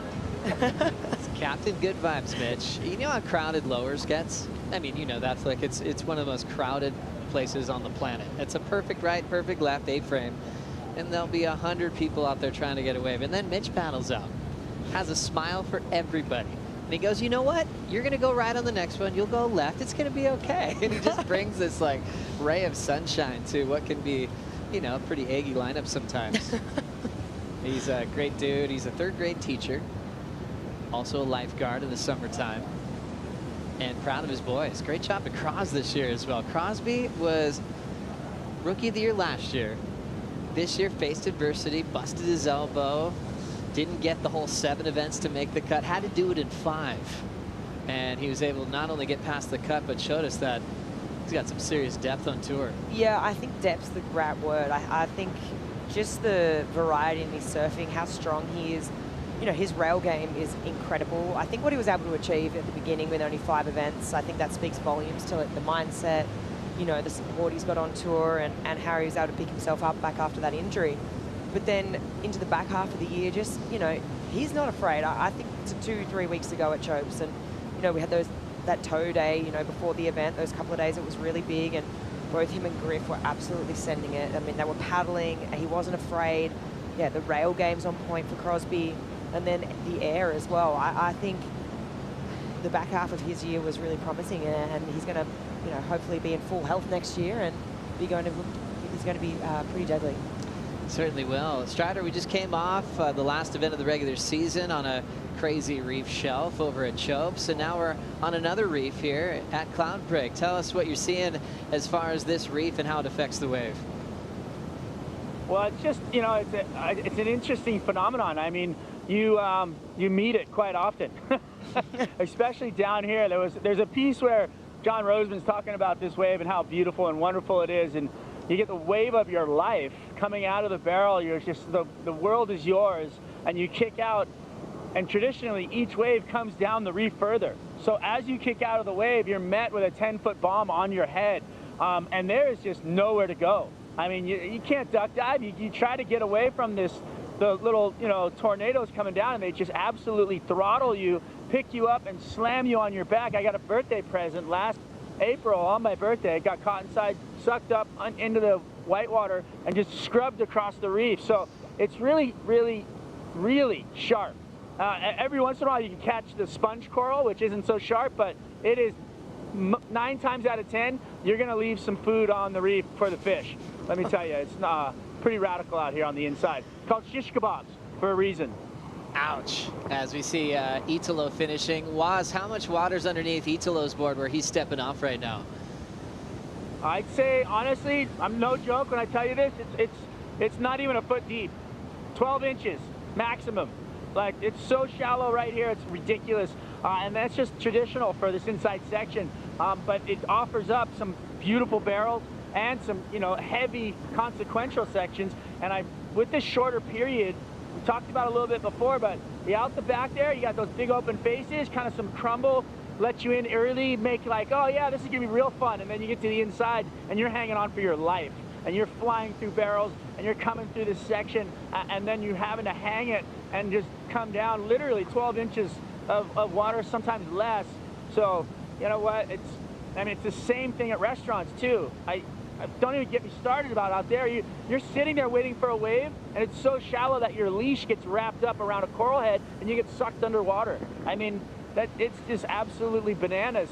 But the quality of the wave, because of the reef, is so amazing that you try to cancel out the noise of how shallow it is for the beauty of the barrel and the performance of the wave. So, you know, there's always a little pain that comes along with the glory. Hey Strider, I've heard people talk about this before, but some people end up having such a good relationship with a wave that they truly believe that the wave won't hurt them or the reef. Do you think that's true? They get that such good relationship. I think that's just ignorance is bliss. Yeah. I mean, honestly, like you can be having those great days, and but the reality is everybody pays. Nobody walks away clean, and that's the truth. And it's just a matter of it's not if, it's when. And when you're putting yourself in those positions they're radical, you know, places that you have to get your way out of, you're going to end up, you know, paying the price a little bit. And we all do, but the glory and the adrenaline, the fun and the feeling of getting one of those insane barrels, I mean, you'll pay all day long. Getting one of those waves, getting those deep throaty barrels down the inside here, coming out with the spit and kicking out, and then having to face like an 8-foot double up on your head right on the reef and just get throttled. You don't mind, because it's just the give and take of what surfing is out here at Cloudbreak. It's pretty cool. Strider, as this swell builds, you know, through the day, and we're expecting bigger surf tomorrow, you know, how is their lineups going to change? How does the tower get involved, and what else can you line up with when you're way out to sea? Well, interestingly enough, you know, with the swell period, it dictates a lot of where you're going to be in the lineup.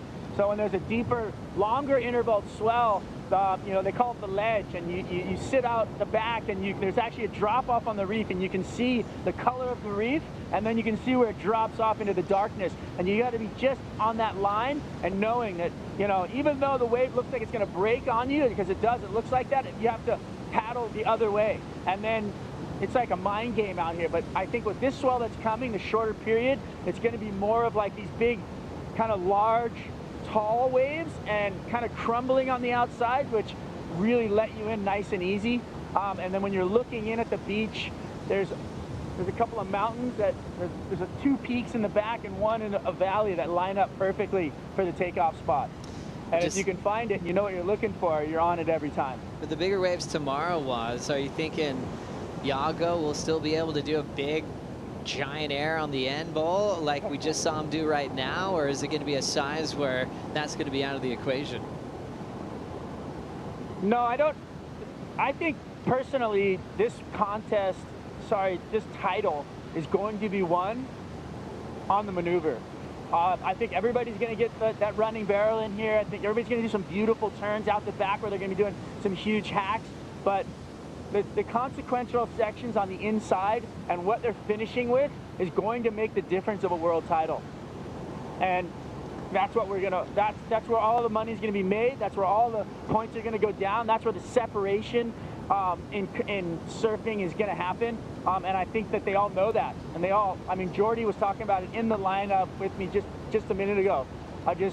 This thing's gonna go down on the inside. This is where it's gonna go. This is where it's gonna be. And they all have that understanding of it. So there's going to be some blood. People are going to hit the reef, but it's going to be worth it because they're going to get a world title for it. That's right, Waz. Thanks so much. It's a different type of space when you're ending a match where a world title's on the line, you know, and every single wave has so much more meaning, every exchange of priority.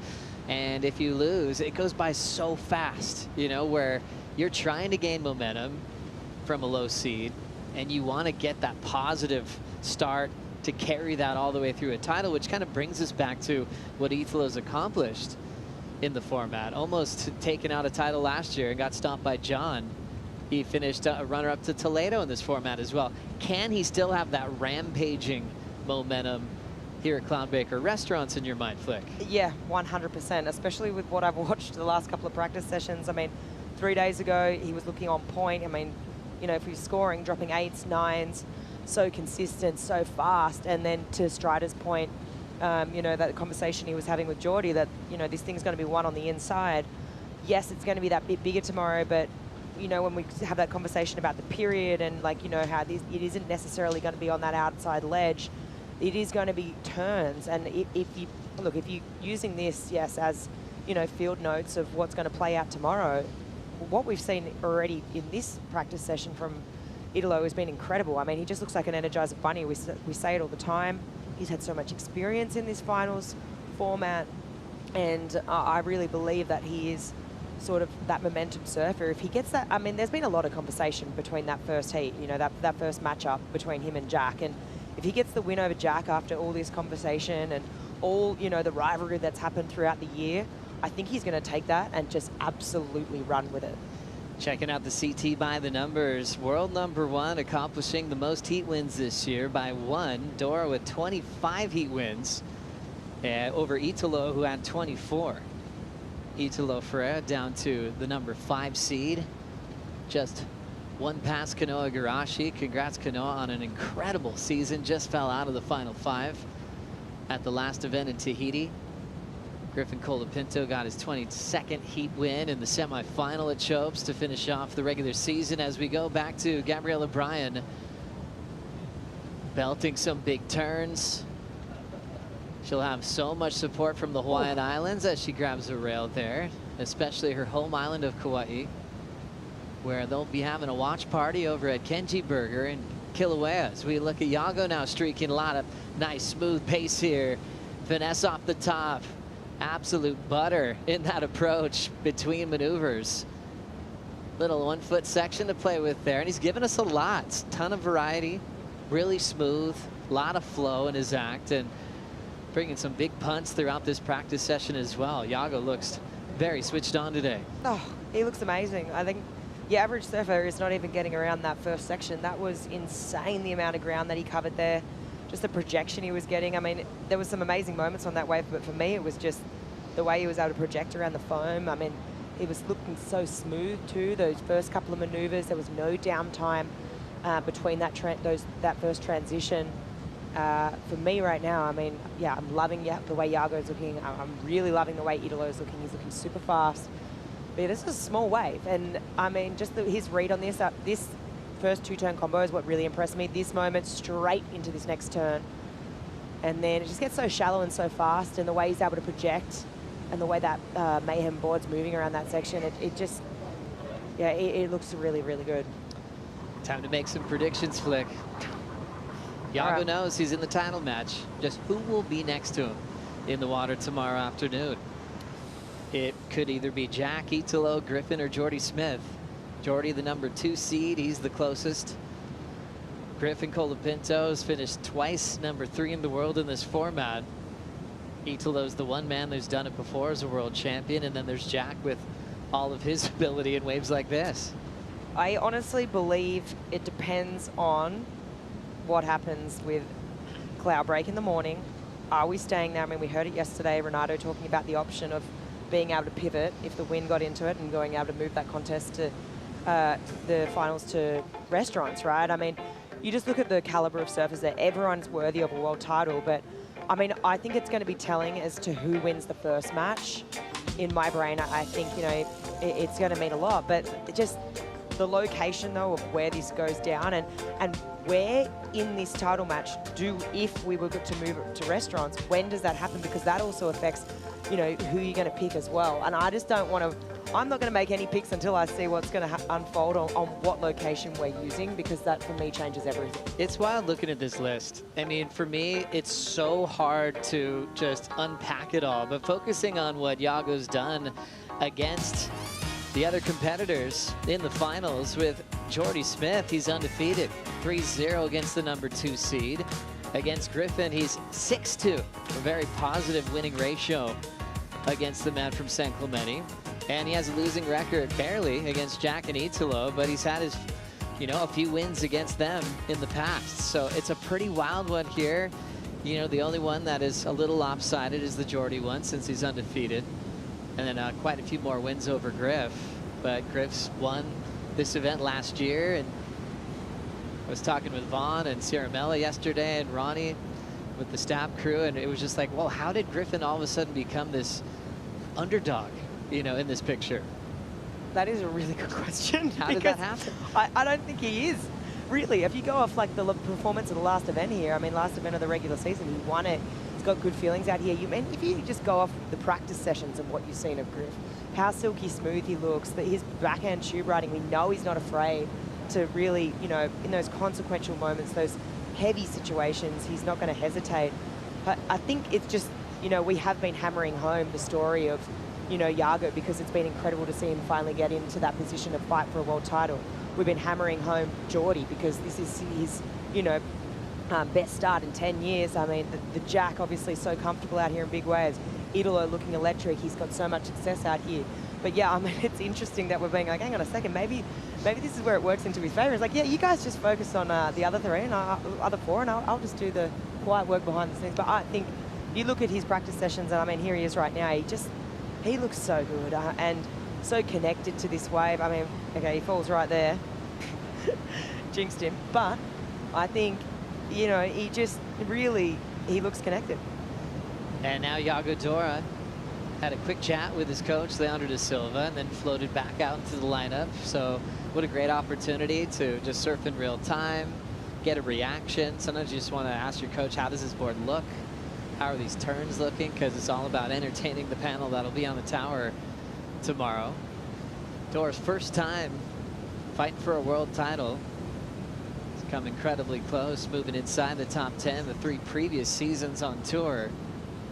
And now world #1 to see if he can add his name to a list of prestigious world champs and keep the Brazilian dynasty alive. We're going to take a Bonsoy brew break. The practice continues. We'll bring in Kaipo and Vaughn.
That's right. We're anticipating the Lexus WSL Finals presented by Cero. We're on yellow alert. That means a probable start in the next 24 hours here in Fiji. And it is another beautiful day in paradise in the South Pacific. This is the Fiji Marriott Resort Momi Bay host set. Look at that. Magic. And look at this. This is not Vaughn so Deadly magic, Blakey, but not too. bad. More magic coming in here, Kaipo Girl, along, and we're calling some of the warm-up sessions, Vaughn. We're giving the surfers a chance, an hour and a half each in blocks of 5 to warm up, talk with their coaches, get a feel for Cloudbreak. Griffin Colapinto feeling out his mayhem and seeing, hey, does fins feel good? Is this the right model for me? Looking smooth so far. Yeah, he's looking really good. But yeah, yellow alert, Kipes. Yeah. It's business time. I'm feeling pretty. When you wake up and you know there's a yellow alert call and we know what the forecast is doing, there's swell on the way, it's impossible not to feed and gorge on that energy. I'm like a 5-year-old before Christmas. Yeah, Christmas exactly. Eve. I'm not going to be able to sleep tonight. Of course. Oh, no. What about Marksy. that? We're going to see her in the first match of the day, Caroline Marks, on the women's side. Yeah. Only Goofy Foot in the women's draw. Yeah. This guy, talk about Goofy Foots, and in really a commanding position. Iago Dora feeling out his equipment. Iago opting with step drivers. Yep. Most of his Mayhem quiver and step drivers. I think he has a couple of whiplashes too, but been feeling out all those boards anywhere from a 6-1 to a 6-2. He's been saying his normal board is 6-0. So Dora certainly has the shortest road to a world title. Just one heat win, and he's a champ. Yeah, it is a big doff to Matt Biolis and Mayhem. So many surfers represented here, and a couple of big hammers from Iago. He's mixing things up. Caroline, yeah, she's got a longer road, obviously coming through from that first matchup, but it's just no question that she has found the gear that she's been looking for, that's been missing throughout this year. I think she's been pretty consistent, but cool little replay of some Fiji there for Italo. But I think that the danger for you know, the other competitors, Caroline Marks is just a natural born winner. You know, she's won a world title. She's won an Olympic gold medal. She can cruise. She's earned the right to cruise through a calendar year. As long as she just keeps herself in the running, she can get to a finals day, flick a switch, and look out. She knows how to get the job done. Yeah, and we can look forward. Man, don't you reckon, like, honestly, just, as I was saying earlier, if the practice sessions have told us anything, it's that Caroline is surfing, like, excellent. You know, the excellent scores have evaded her this year a little bit. But she's definitely been the most fun person of the top 10 on the island. Regular foot versus goofy foot. I know you know a lot about Cloudbreak, Vaughn. It's going to be a shorter period tomorrow. There's likely to be some sections there. What's the challenge on the regular foot versus and the advantage of the goofy foot in those? Unless you have that supernatural feel of a Jack Robbo, an AI, Shane Dorian has that out here. It's so hard to look over your shoulder and get a feel for the speed of the wave, and the goofs just will be able to read that without having to, you know, that little physical disadvantage of coming over the shoulder. It's a big one. It's actually not to be taken lightly, and I think Caroline will, from what I've seen, is really locking into the speed of this wave beautifully. Like, she's coming around sections, which is so hard to do out here, man. Like, you've got to time it. It's pushing down the reef, this wave. And cool cover up again for Italo. But yeah, I think that the goofs will have just that little bit of ability to hit the gas and pump the brakes with maybe just a fraction of a second, I don't know, more time. Yeah, I agree. I agree with you on that analysis of the, you know, the way that this playing field is going to potentially look tomorrow. Coming out of a nice warm-up session was Betty Lou Sakura Johnson. Let's hear Sakura's thought as Ron Blakey caught up with her. Here with Betty Lou. Betty Lou, your second warm-up session. How was it out there, and how did everything feel? The equipment, the body. Are you ready to go? Definitely ready to go. It was so nice to get some wiggles out there and just, you know, test the board again and make sure all the feels are in the right place. But yeah, it was great. Your first shot at a world title, your maiden world title. You've got some work to do coming in as the 5th seed. Mentally, how have you prepared yourself for this big showdown? Mentally, I think just honestly take it heat by heat, keep it as simple as I can. But yeah, here to just, you know, be in the present and enjoy this beautiful place, and yeah, hopefully make it to up all the way to Mali, and we'll see what happens. How's it been your first experience as a Final 5 surfer, the energy around it, the spotlight burning, or all the media that you got to deal with, including myself?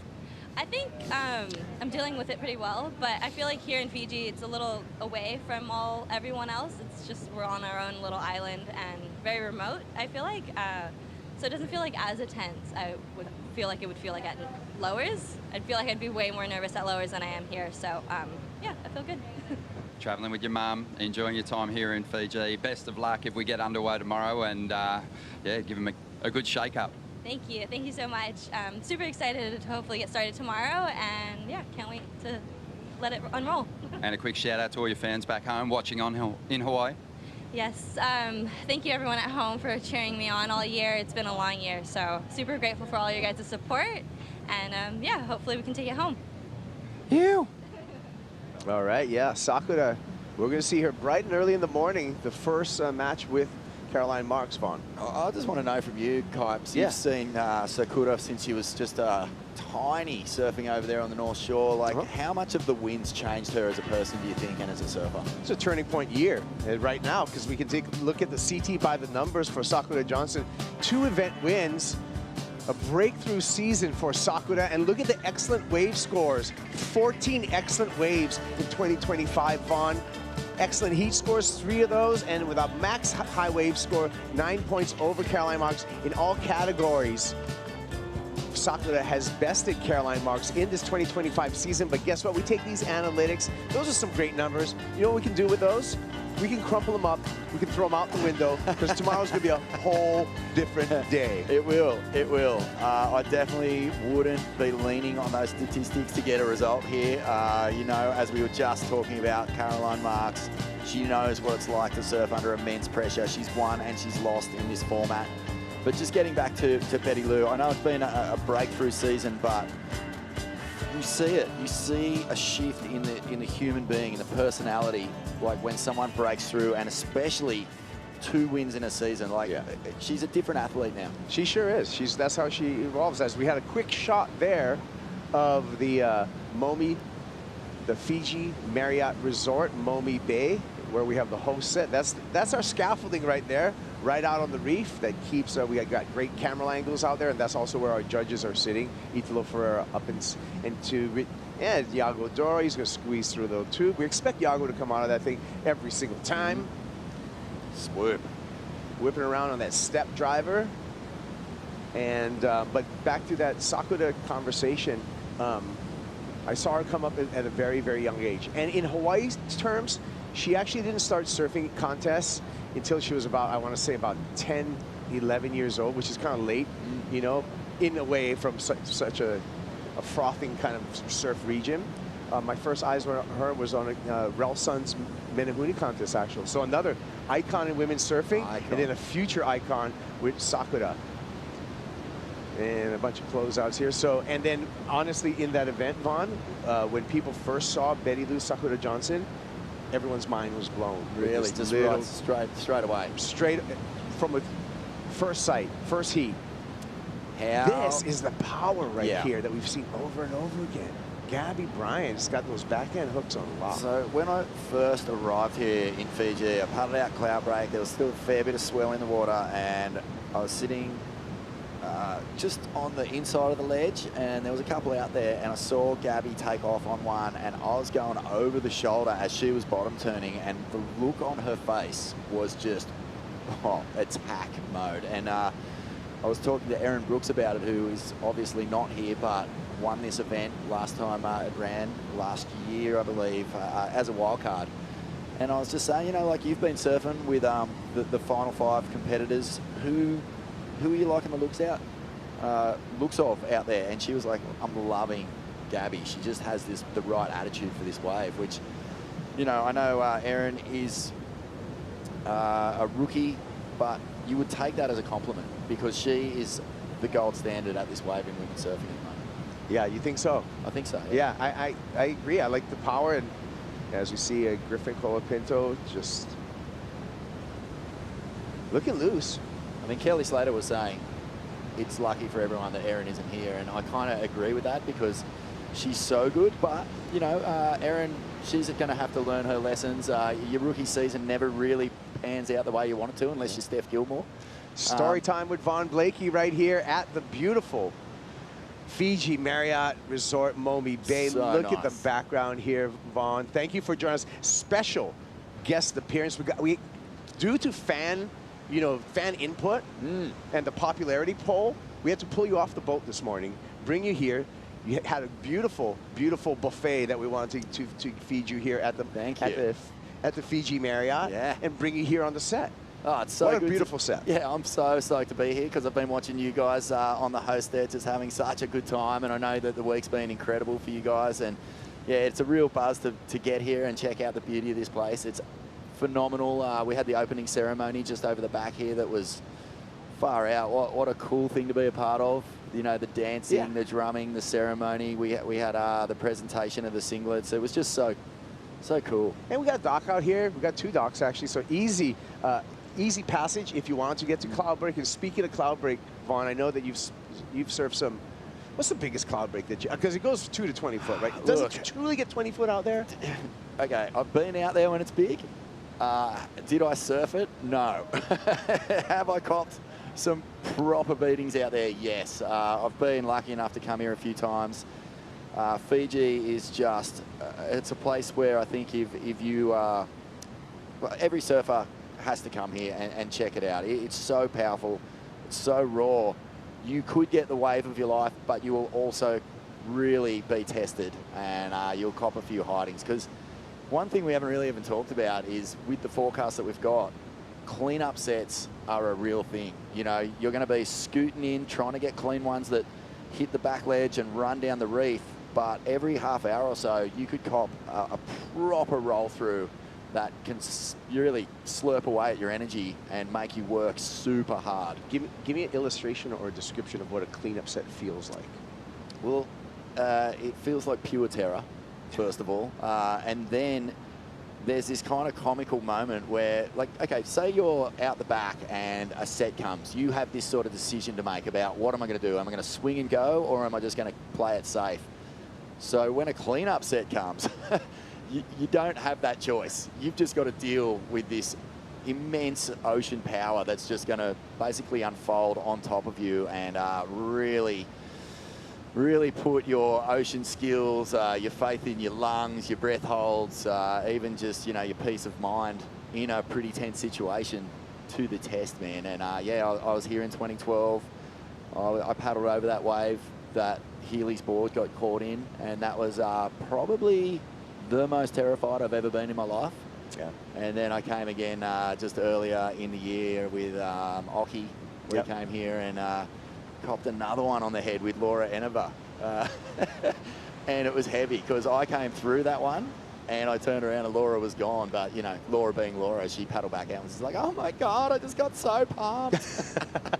Did you have any impact or inflation, or just pure Aussie lungs? No, just the lung power. It wasn't that big when I was here before. The cleanup set that got us was probably like an 8-footer. But the big year, I had denim cargo shorts on. I jumped off the boat just to get a feel, man. Like, the waves were so perfect. I was just on these boats watching it all day. You know, people getting the rides of their lives. And I just went, I've just got to feel this power moving through my body. There was inspiration. Yeah, I wanted to feel the cellular level of what was going on out there. So Mark Healy got on the boat. I just said to him, look, what's the go? Can I jump off and just have a look? And he goes, man, I've never, ever seen it this good. Like, it's never been this true to the reef. And I said, you reckon I can just paddle over and have a look? And he goes, yeah, you'll be sweet. Don't even worry about it. I jumped over the boat, and that set comes. Was it your own board, or did you just borrow a board? No, I borrowed it off a guy on the boat.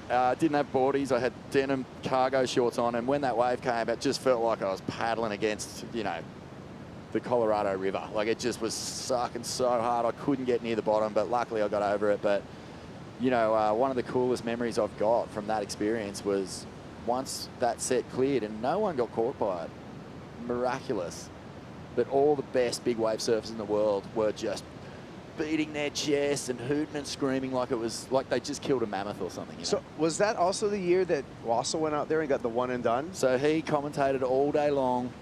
All day long. You can imagine what that must have been doing to him. It was just so cruel for Wassel, like one of the great big wave surfers, a boatman here. Yeah. And he finally paddles out. All the legends of big wave surfing were out there. They just went, go to the inside, Dave, next one's yours. And he gets like 6 covers worldwide. Like, it was the wave of the Swell aside from the big empty. And I think Ramon Navarro got a crazy one as well. But yeah, such good memories, man. Yeah. Like, one of the all-time. Kelly won that comp just to put a cherry on top of a classic event, and something that I'll never, ever forget. And I guess it just all feeds into Kipes that magic happens at this place. Yeah. And I feel like we are poised to see something really remarkable go down at this event. Whether the #1 seeds win, whether we see a run from midway or towards the back of the pack, you just sense we're on the precipice of something incredible going down. Yeah, well, it's going to be incredible. We're going to crown both men's and women's world champs, and so it's going to be a huge day. And, you know, the crescendo, the conclusion of what has been an incredible season on the championship tour. I mean, from the very get-go at Pipeline to, you know, breaking ground over there in the Middle East, to some great paniche, to giant record-breaking crowds in Brazil.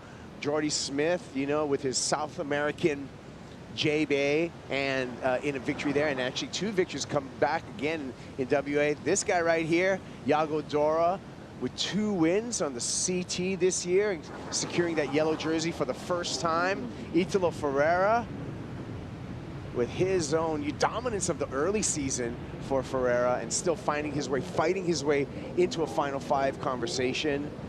And it all ends right here at Thundercloud. Yeah, it is so cool that this is the venue. This is a wave of pure truth. I think that Trestles is a skate park. It allows the surfers to bring sort of their most creative approach to a lineup. But this is a wave that demands the best. Like, if you're not going to meet the power of this thing, if you're not going to have a relationship with it and an understanding, it's going to expose you guys. And it will beat you. It will beat you mercilessly. So, yeah, this is a great finale to what I think, you know, I'm a mad surf fan, brother. I love this stuff. And I think this has been one of the best years in a long, long time. Like, there's been so many highlights. The surfing has been out of this world, and it's fitting that we're going to finish here. Gabby. Just looking solid, right? It's just rock solid stance and really well positioned backhand snaps that there's no hesitation, no twitch in them at all. Gabby throwing hammers on the backhand. It's interesting. I spoke to Gabby right at the very start of the week, and you know, she was saying that that backside barrel that she got in Tahiti to beat Erin Brooks actually was a bit of a turning point for her. She hadn't really felt all that comfortable in backside barrels, but sometimes it's just one wave, isn't it? It flicks a switch. It gets you sort of in a headspace where what seemed impossible is all of a sudden well within your skill set.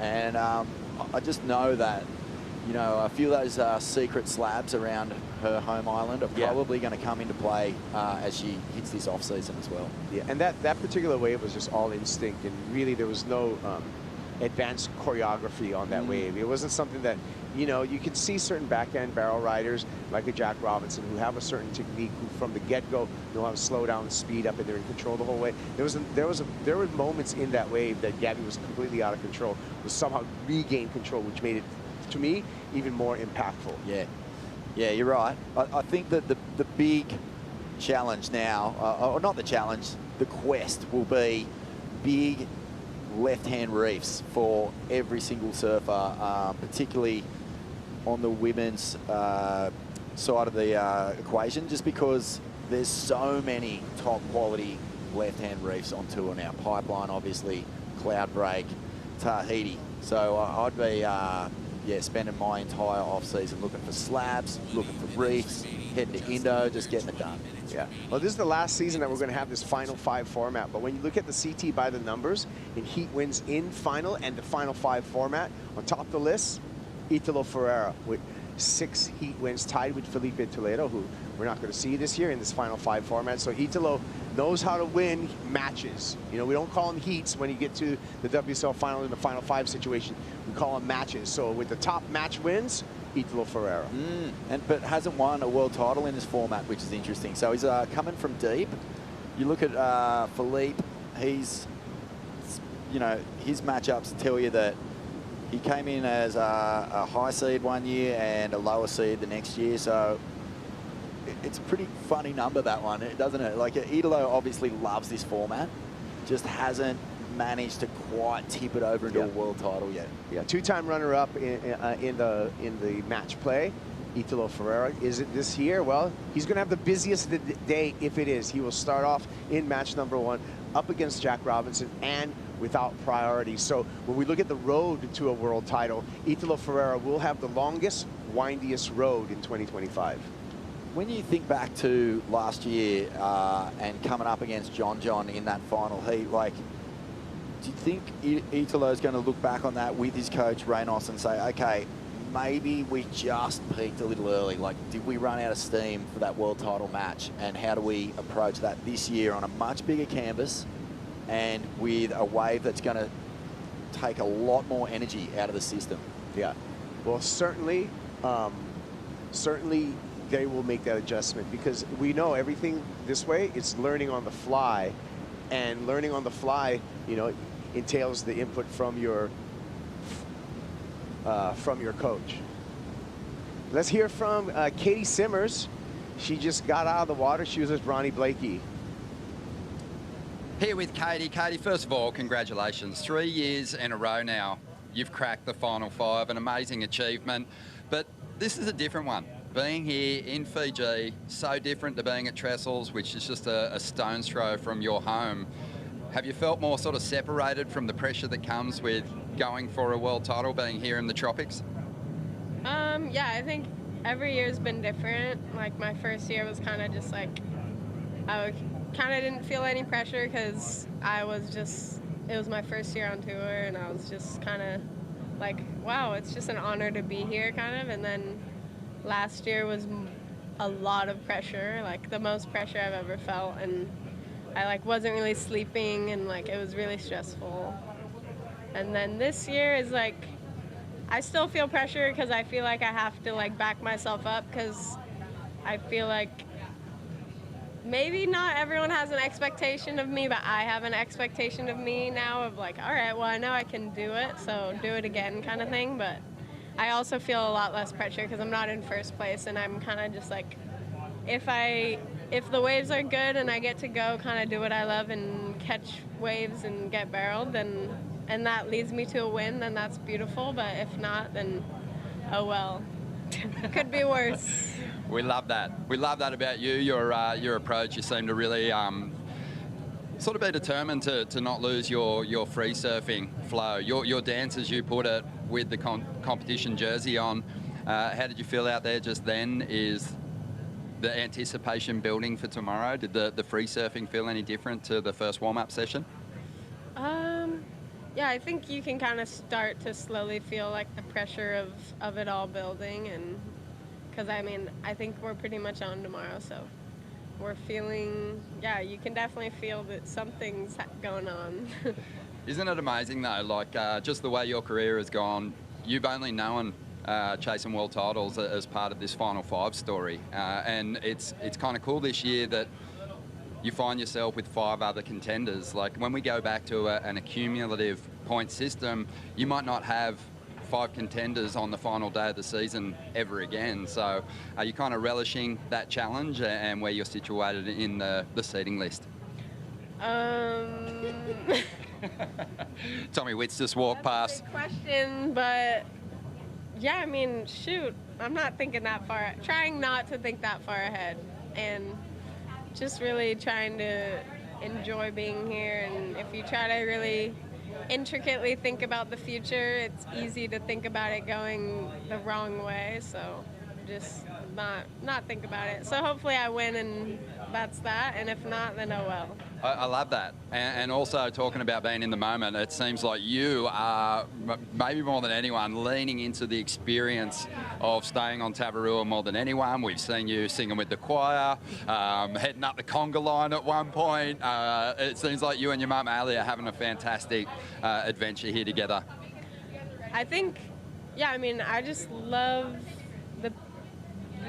I just love Fiji. I was gonna try to say like a specific thing I love about it, but I really just like the whole place and the people and the music and the singing and the culture and the way they respect the land and the way they respect each other and visitors too. Like, it's a lot different from where I'm from, and I hope to bring it back home in a way of like embodying it in a way, because the music and the culture is so beautiful that I just want everyone to know about it, kind of, because it should be shared. And absolutely. And sorry if I cut you off there, but I was just going to say, at home, you got a quick trip back home before you got over here. How was the feeling heading into, you know, a big world title showdown from all your friends and family back home? And is there going to be like a broadcast kind of party anywhere that people should get to watch this thing go down?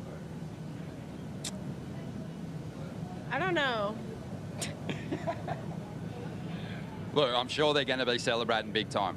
We appreciate your time. All the best for tomorrow. Tomorrow is the day. Loving the way you're performing out there at the moment. The boards look incredible. Good luck. Thank you. And yeah, the question about people at home, thank you to all my loved ones, and I feel your love, and hopefully I can bring it home. Thank you. Caitlin Sky Simmons, ladies and gentlemen. You know what? That was a great interview. That was probably one of the most thoughtful and insightful interviews we've seen from our defending world champ, Katie Simmers, as we take a look at exactly where that interview occurred. That is the floating Red Bull athlete zone, twin hull for extra stability, Vaughn, and just a very, very comfortable place for all of our surfers to prepare before and after their heats. I've been on that boat for the original practice session or day one practice session, whatever you want to call it. And it's classic. They've got the Red Bull athlete zone in there. The lockers are in there, although they're a little different to the ones we're usually used to seeing on the World Surf League. They're just dry bags? It's pretty funny, dude. Like, there's this sort of like little, it's almost like an open office plan, you know, like where everyone's there in their little petitioned off zone, but there's no walls. So if you're going to get your rashi and wax your board, you're doing it right next to, shoulder to the person you're going to be surfing against. It's a really cool, unique setup, as is so much of this event. Like, every time you turn around, you're going, there's no other sport on the planet where the combatants are just in such an intimate space. It's mind-boggling. There it is. Look at that. Exactly what you were talking about. Though. Look at it. Yeah, and then up the back there, so you can see the Mophie charger station. That's going to be cool to see who takes out the Mophie charger of the Lexus WSL Fiji Finals. And then, yeah, up the back there, there's a little Lexus sort of food station, I guess. And it's just a cool space. Like, it's a really nice space. There's no one on that boat except for the surfers, the coaches, and a few camera crew and sound crew. And so it is a nice, quiet space and a perfect spot to get ready. Even Kaylin, the physio, WSL physio's on there. So anyone needs a little tune-up, they can get that done. A really, really cool Red Bull athlete zone for this one.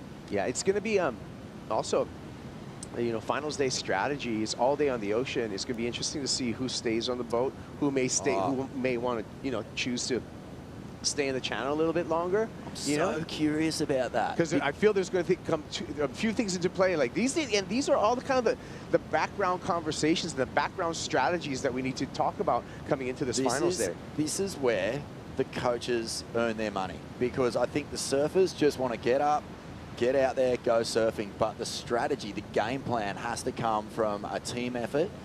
And I know that Reynos and Italo are right across it, because we spoke to Reynos yesterday. He said he's factored in everything. I spoke to Luke Egan last night. He said he's factored in everything. Mitch Ross, everyone knows. But I am so curious to see where Yago and Molly spend their day before the world title match. Right. That's a lot of surfing before they get to their time. Do you want to spend it on the boat amongst all that energy, or will you be cruising out a little later and being on your own program? Like, that's pretty fascinating. To me, that's the advantage, right? As we see Griffin and Yago, that's the advantage of being the #1 seed, is that you're able to make that choice. That choice is available to you. Hey, for our #4 and 5 seeds, that choice is not available. There's not enough time to go from Cloudbreak to Tavarua and rest and back out there. It's a day on the high seas. It's a day on the high seas. And we're going to see how that plays into how the day presents itself, right? Yeah, definitely. And I think it is a masterstroke of Reynos and Italo in particular, because Italo is foot to the floor. Like, he doesn't have any other gear. Like, and so managing every second, every possible thing that could potentially siphon a bit of energy away from him is a crucial thing for his campaign. That's right. Again, we are on yellow alert. That means a probable start in the next 24 hours. No matter what your time zone is, tune in to worldsurfleague.com for the call tomorrow morning, Fiji time. Like I said, yellow alert, so we're probably going to see a battle for a world title tomorrow right here at Cloudbreak. Yellow alert. Thundercloud. Sound the sirens, man. What is Thundercloud? Thundercloud, I believe. Hang on a minute. Why isn't this coming to the front of my brain? Isn't it that the actual translation of what the... I think so. The locals call the reef? Cloudbreak, in yet Cloudbreak, right? Yeah, yeah. So we can call it Thundercloud too, just to be cool, or we can call it Cloudbreak. That's right. Is that like Yahoo Poll or Chopes kind of conversation? Yeah. I don't know if there's any real wrong way to say it. There's definitely a right way to say it, but everyone has, you know, if you surf a wave, you're going to have your own relationship with it. Yeah. I think that, you know, some waves, they just take on a little life of their own, just like the Wakita Bowl at Pipeline there. You know, you wouldn't know that Pipeline has 10 little waves that are all in that little space. And that conversation right there, Vaughn, as we look at this lineup, is going to come into play tomorrow, because I feel there's going to be many sections tomorrow on this reef pass for the surfers to choose from and also to have to deal with. Look at how long that bend in the reef is. It's so long, and yeah, as we were saying earlier, some waves and sets are going to hit the outside ledge and hug the reef and push down the reef really fast, but other waves are going to miss the back ledge, refract in from out wide, and you get a full west bowl, just like Chopes. Yeah. And if you're way out the back, you can't even get near that. And on the inside, Luke Egan was telling me in his quarterfinal heat against Occy, that's where he got the decisive wave. And I think Strider touched on that. A 10-point ride on the inside, not out the back. Yeah, and I think Strider touched on that from the channel as the favorable way that we know Strider, he's spent, God, countless hours out here. He's been a former boatman. He makes it out here numerous times a year. And so he's pretty much an expert on this reef pass. And I like the words from Strider when, you know, studying basically this playing field in that, hey, further out may not always be the best bet. And those more westerly ones and those ones that kind of hit that inside section are that way more square and hollow, those are where the points lie. So, just going back to 2012, you'd remember that there were these incredible barrels coming from way up the reef. The ones that Reef McIntosh got, Ian Walsh got, Ramon Navarro got a crazy one. They were coming from the ledge. But if you remember the Pat Gadauskas drop, you know, that really tight one up high, and I think CJ and Damo Hobbu got a couple on that west bowl. So they were sitting way further down, but getting these giant TPs that just bottomed out. Griffin Colapinto. But isn't it also true, Vaughn, that this wave can grow, right? Down this reef pass. Oh, yeah. Yeah, big time. I mean, those west bowls are terrifying when they come in. They're gnarly. You know, I feel like, I call it west bowl, but it's just the wide section. The wide section, yeah. Yeah. But, you know, we're not seeing that today. This is a much smaller swell, or at least the very front tip of the new swell, and it's going to look very different to what we're seeing. And everyone involved with this warm-up knows that. Like, you can prepare as much. Today's about, you know, your mental acuity, your relationship, and just being on tempo with your coach, just feeling out the boards, keeping the knees and the hips loose and the shoulders loose. But tomorrow, we're going to have a whole different playing field out here, and can't wait for that to happen. Yago's had a fun little session of just little inside drainy tube rides, hasn't he? He's just been finding the vision. Yeah. Hey, Vaughn, I got a question for you. I don't like to put you on the spot, but I know you're super, right? And you know a lot about surfing. Who's going to meet Yago Dora in the title match when we look at... oh, you can't do this to me, man. I mean, you don't have to answer. No. Oh, you can give me two. Well, like Ronnie said, you know, like, to win this world title, you have to earn it. There is no easy path. There's no cheat code here, and you're coming up against the world #1s. Look, I think sentimentally, a lot of people would love to see Jordy Smith in that title matchup. Yeah. But then you've got the momentum of Jack and Griffin. Like, they're the two form surfers coming into finals day, and then Italo, you know, he's just such a wild card. Who knows? So I think I'll just lean towards Jordy, though, just because that just seems to be the I'm going to go real sentimental. quick. I'm going to say the two goofy foots. That's how quick I go. Oh, wow, cool. Italo. Sorry, I'm sitting so hard on the fans. I love them all. I want them all to win. I'm so sorry. It's okay. Like, we're friends with everyone, but, you know. Yeah. And I could be very, very wrong, but I'll just throw that out there. I think there's going to be a goofy foot advantage tomorrow. I do feel like in the women's it'll be Caroline Marks and Molly in the final. Okay. I think that Caroline, she's just hitting the right form at the right time, and nobody's really, I mean, everyone knows that the goofy foot advantage is a huge one, but I actually also think that she's loving this sort of narrative that she's had an ordinary year, that she hasn't had many excellent scores. It's just fuel, pure fuel, and champions love that. Champions love that. I love it. On the men's side, Very tricky. We've only had 3 regular foot winners here. But granted, one of those regular foot winners won 4 times out here, Kelly Slater, so that kind of evens the odds a little bit. But it's all going to play out tomorrow. One thing we know that is you can't, I mean, we do all the analytics, we do all of this previewing, but it is the day of, it's the energy, it's what happens in the ocean, it's the feeling, it's the rhythm, and sometimes even a little bit of the gamesmanship as far as like holding priority, all going to come into play. You know what? I said Caroline, and now I'm just thinking, holy moly, Katie in this expression session looked amazing. Every time she's paddled out, she's looked better and better. She seems to understand the reef, like almost in leaps and bounds. She understands it better than the surf she had before. It's just something. There is that like Jack Robbo, weird astral understanding, like cosmic connection that she has in her surfing anyway. So maybe it'll be Katie and Molly. I mean, that'd be fitting. They've been really good rivalries over the last 2 years. Yeah, and they've brought some of the most exciting heats in their matchups overall. Taking a look at our, our women's brackets, and we can analyze this even further, Ron. So we start with the goofy foot there. In match number 1, she'll have priority over Sakura Johnson. But like you said, your pick right there, Katie Simmers, has been in form. Can she carry that form from win match 2, match 3, and she's got to go 2 out of 3 in that title match? Yeah. Like I said earlier, Kaipo, I just feel like Fiji brings the magic. Cloudbreak brings the magic. So many cool moments have happened out here, and really trippy surfing, like barrels that open up that shouldn't. Like Owen Wright's performance where he got the 4 perfect tens in one event.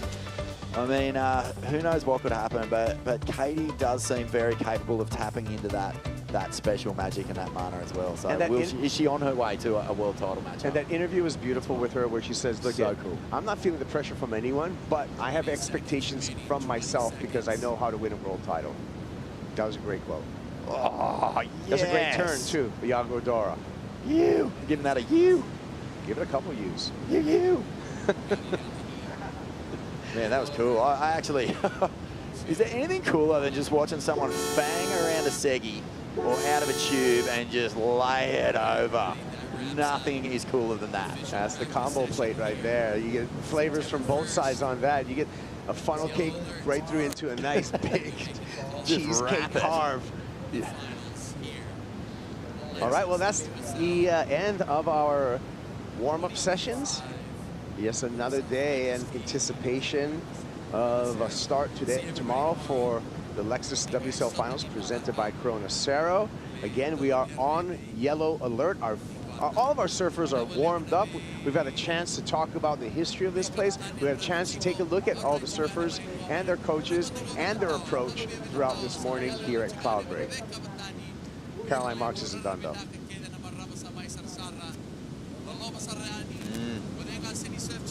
Yeah, this is no fun trying to pick who are going to win these matchups. It's going to be fun to watch it, but trying to pick it, that sucks because all these surfers are so good.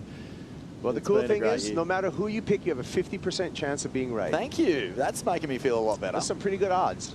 Yeah, I feel much better now. Yeah, look, I think the interview with Katie, that was the first time I've heard her say this week that there is a mission. And the mission is real. And she's been keeping it pretty quiet, getting involved, like Ronnie said, in all the activities and stuff. But really cool to hear her say she has high expectations and she demands a performance to meet those. Well, enjoy talking with you. The conversation is going to continue on with Vaughn Blakey. We're going to bring in Flick Palmentier and Joe Turpel for the Cero post show right after this.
Bula, welcome everybody to the Corona Cero post show. Corona Cero made with 100% natural ingredients. And we had a beautiful practice day today. Went to yellow alert in the lead up to a world title day as we check out this gorgeous view from the Fiji Marriott Resort Moby Bay. A classy day in paradise. Check out those berets on the water. That could be you. Join us next year. This event's going to be on tour throughout 2029 at minimum, but I think it's here to stay. In surfing history, a huge part of the World Surf League Championship Tour this year for the first time ever, crowning world champions at Cloudbreak or restaurants. This is where the Dream Tour was really realized. Big thanks to a legend named Wayne Rabbit Bartholomew that wanted to make it a Dream Tour, and well done, Bugs. Look what we're going to see probably tomorrow. Fresh off the warm-up session, we got to see Iago Dora surf through a lot of fun, rippable size conditions here at Cloudbreak. Did a lot of airs. Got to meet with his coach, Leandro da Silva, as he prepares for the biggest day of his career. 2 contenders for Brazil with Italo looking for a second world title, and he'll be in that first title match with Jack Robinson. They've had some feisty battles, you know, over the last couple of years. Italo still coached by Reynolds Hayes there as he's getting off the Red Bull ski. So much anticipation in what we might see tomorrow morning. It'll be a 7 o'clock a.m. morning show to break down the best in the world. The world number 1 is right next to Ronnie Blanky. Thank you, Joey. Iago, that looked like a lot of fun, mate. The opportunity to get reacquainted with your equipment, tap back into your performance. You look very comfortable out there, mate. How did you feel? Yeah, that was super fun. It was nice seeing everyone starting to get barreled again. It's been a couple of days of only trying to do some turns, being really small, but today it was fun. It was started to line up for our session, and yeah, we had a really nice little window. Mate, congratulations on a magic year. The highlight reel is incredible. So many big turns, so many magic performances for you. But how's the experience been? Your first WSL Final series and having a shot at a maiden world title? Yeah, it's pretty cool being here. I dreamed about this moment for a couple of years now. I just missed out the last 2 years. So yeah, I'm just so happy to be here, and I'm not as nervous as I thought I would be, actually. I'm feeling pretty comfortable. Of course, being in Fiji helps, and yeah, it's such a good place, a place I love. It's easier for sure. Beautiful. It's been an interesting lead up, being that we haven't had the opportunity to do too much surfing before this world title showdown. How have you been just keeping your mind at ease and making sure you're still tapped into that magic performance you've been bringing all year? Yeah, I think what helped me a lot is that I came here straight from Tahiti, and I was able to get a good swell as soon as I got here, and that gave me the confidence. You know, I was able to try my bigger boards and get reacquainted with this lineup and find some good barrels, and yeah, I had a good time. I had some really nice waves, and that gave me my confidence. And yeah, just the down days, just trying to stay busy, surf a little bit, work out, also enjoying the island. You know, you can't be too nervous and like too tense. You have to be present, you know. That's what I've been trying to do, just be present in each moment and each day, not really like thinking, oh, tomorrow is the day, like the second is the day, you know, like I'm living day by day. But tomorrow might be the day. Yeah. Are you ready for it? Yeah, I'm really excited. I can't wait. Mate, congratulations on an epic year, and all the best for bringing this thing home. Well done. Well done out there, Ronnie. Thank you so much. Yeah, Iago's looking very calm. It doesn't look like any of his answers are canned, you know, like he's not just going through the motions with Ron Dog out there. He's present. He's talking to you like he normally would. It's really thoughtful, and he was strategic in leaving Tahiti and coming straight here. I mean, you don't mind that, knowing that it was pulsing. So really great to see Iago in that kind of headspace. Thanks for joining us on the Corona Cero post show. Cheers to Flick and Vano. Yeah, guys, good to see you. How good is this? Oh, well, yellow alert. I mean, cheers to that, first of all, because, yeah, it's been it's been a beautiful week. That's the best way to describe it. You don't say long over here because you're just so happy. You're just surrounded by beauty everywhere you look. And but you kind of have had moments where you're like, oh, yeah, that's right. We're going to be crowned world champions. It's just so trippy to think that we've just been in this just sort of beautiful vacay with the best surfers in the world all, you know, sharing space. But I'm really, really excited for what's coming. It's so true, Flick, and it just gives us more time to go through scenarios. It gives the media more time to get a hold of these guys. And, you know, we've seen Molly kind of leaving Tavarua, heading over here to book a room right here at the Marriott with us. And, you know, everyone's just trying to manage their time well, manage their time with the media, knowing that they're getting a lot of similar questions about those feelings and emotions. And a lot of them have pretty been willing to sit down and talk about it, Flick. I think that's been really cool. You think about the last couple of finals, it's ran pretty quickly, right? If not that first day, the second day. Whereas we've had a lot of time to think about it, to digest on things, to talk around different narratives, different storylines, and also these couple of practice sessions, which everyone's been privy to now, which, you know, it's pretty cool. Everyone gets a look in, really, and you can all start sort of making those predictions. But I still stand by what I say, that I think tomorrow is just going to be a totally different story. I mean, I feel that, yeah, it's going to be whoever just has, you know, someone's going to get a blinder tomorrow, and you can forget these practice sessions because, yeah, I think that's what makes it so scary. That finals. It's just right there. We're on the eve of it, aren't we? You know, seeing who's going to be lifting up that big trophy tomorrow. All eyes are on the surfers in yellow, like Molly Picklum, who's felt this Final Five before where she's finished 5th in the world. But this year feels a lot different. We caught up with Molly Picklum talking about the big day. I'm at ease with the fear of failing. I'm more okay with that, so then I can free myself to go and try and win. I'm not someone that'll sign up to running away from something, you know, like I don't like to hide. We kind of know that. I'll wear my heart on my sleeves a little bit and I'll kind of say it how it is. So, yeah, I don't really leave anything unsaid or unseen. And I think fear of failure, you haven't like faced your internal battles, and I have. Like, I understand it's a real fear and I'm okay with that. Like, I want to succeed, I want to win. And I really mean that, and it's scary that may not happen. But you know what? I've learnt this year more than any other year that I'm happy with my life. I'm happy with my choices. I love this job. I love surfing, and that's for me to be able to say that, it gives me goosebumps. It's like I think that's the world title trophy that every human being wants, and I kind of already have it. So a trophy won't bring me that, but yeah, it'll definitely put a lot of smiles on my family's face, my face, and it'd be pretty cool. Yeah. Very cool headspace, and what a great chat. Thank you, Shannon Waller, who was able to sit down with Molly Picklum in the lead up to one of the biggest days in her career, and there's been so much growth. We talked about the change of leaving Glen Micro Hall full time, and it reminds you of like the way Carissa Moore would put together a world title campaign, and even more so that she called up Mitch Ross last minute to join her here in Fiji, Vaughn. Yeah, it's been an incredibly, I'd say, the biggest year of growth personally for Molly, you know, to step away from structures that have been put around her as a child prodigy, to go it alone, to go it on her own terms. The thing I love the most about that interview is that she really isn't surfing with something to lose. Like, she went through that last year and it really affected her. She had to basically break down why she was feeling so torn up by that loss, and this is where she's landed. I don't think you'll see anything tentative from Molly in this, you know, in this final matchup.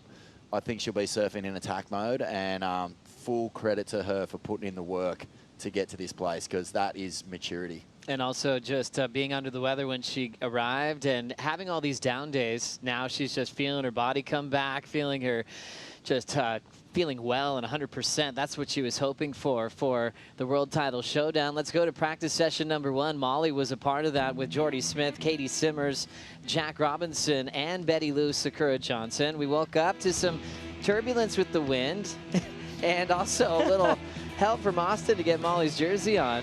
But yeah, the conditions slowly improved throughout the day. Yeah, it's good to see waves again, you know, that the surfers have mentioned. It's been really small the last couple of days. Everyone finding their feet again. Everyone got reps on the board in this session. I mean, as you see Jack here, just banking a couple of backhand turns. But the surf for me, I mean, as we see Katie here, for me it was Geordie in this session. I think he looked really good. He looked really calm. We saw a couple of shots of him on the boat, but what he was able to put together in this free surf, I mean, that looked pretty dangerous for tomorrow. Yeah, the size of Geordie's turns. So they're demanding, aren't they? The amount of water he displaces off the top, which shows if there are some big performance sections for Geordie tomorrow, which there will be, he's going to be really hard to beat as far as power is concerned. Yeah, the turns are only going to get bigger. They're not getting smaller. I mean, more canvas, more wall, more power, and that just gives more for Geordie to lean into. So that's cool. Molly did pull off a couple of really cool snaps in this. Took a couple little wipeouts, but I thought there was a noticeable difference in the attack of Katie Simmers. I felt like all week she's just been making friends with this lineup. In this session, she just had a little more sting, a little bit more speed, like engage the rail a little more. There's the big turns from Geordie you're talking about, and Katie caught a lot of waves too. I could just see that there's a bit more attack here. She's starting to fire up.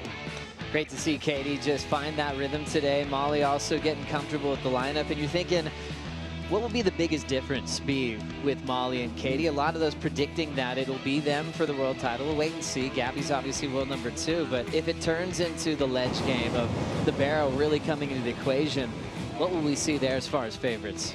Wow, I mean, for the barrel, I mean, you can't go back, past, I don't think you can go past Katie or Molly.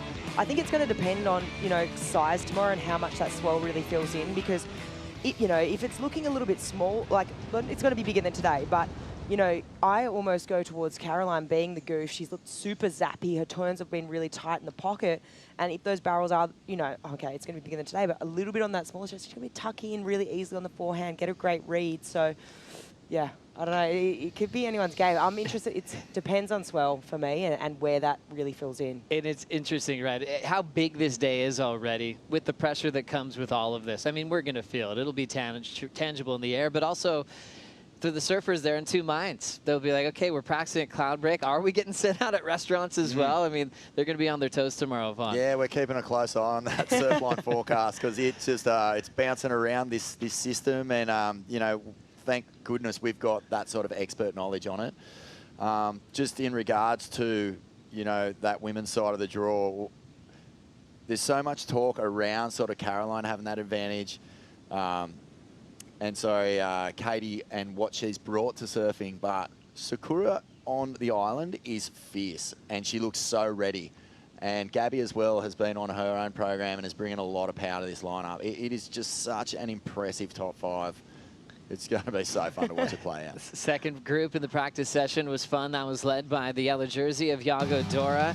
In the water with world number 2, Gabby Bryan. World number 3, Griffin Colapinto. Number 4, Caroline Marks and Italo Ferreira. Number 5, he was so fired up. So many great reads from Iago today. Yeah, Iago impressed me once again. He impressed me the other day, you know, in the first practice session we saw. Just smooth, silky surfing. I think his style on his forehand is really beautiful to watch.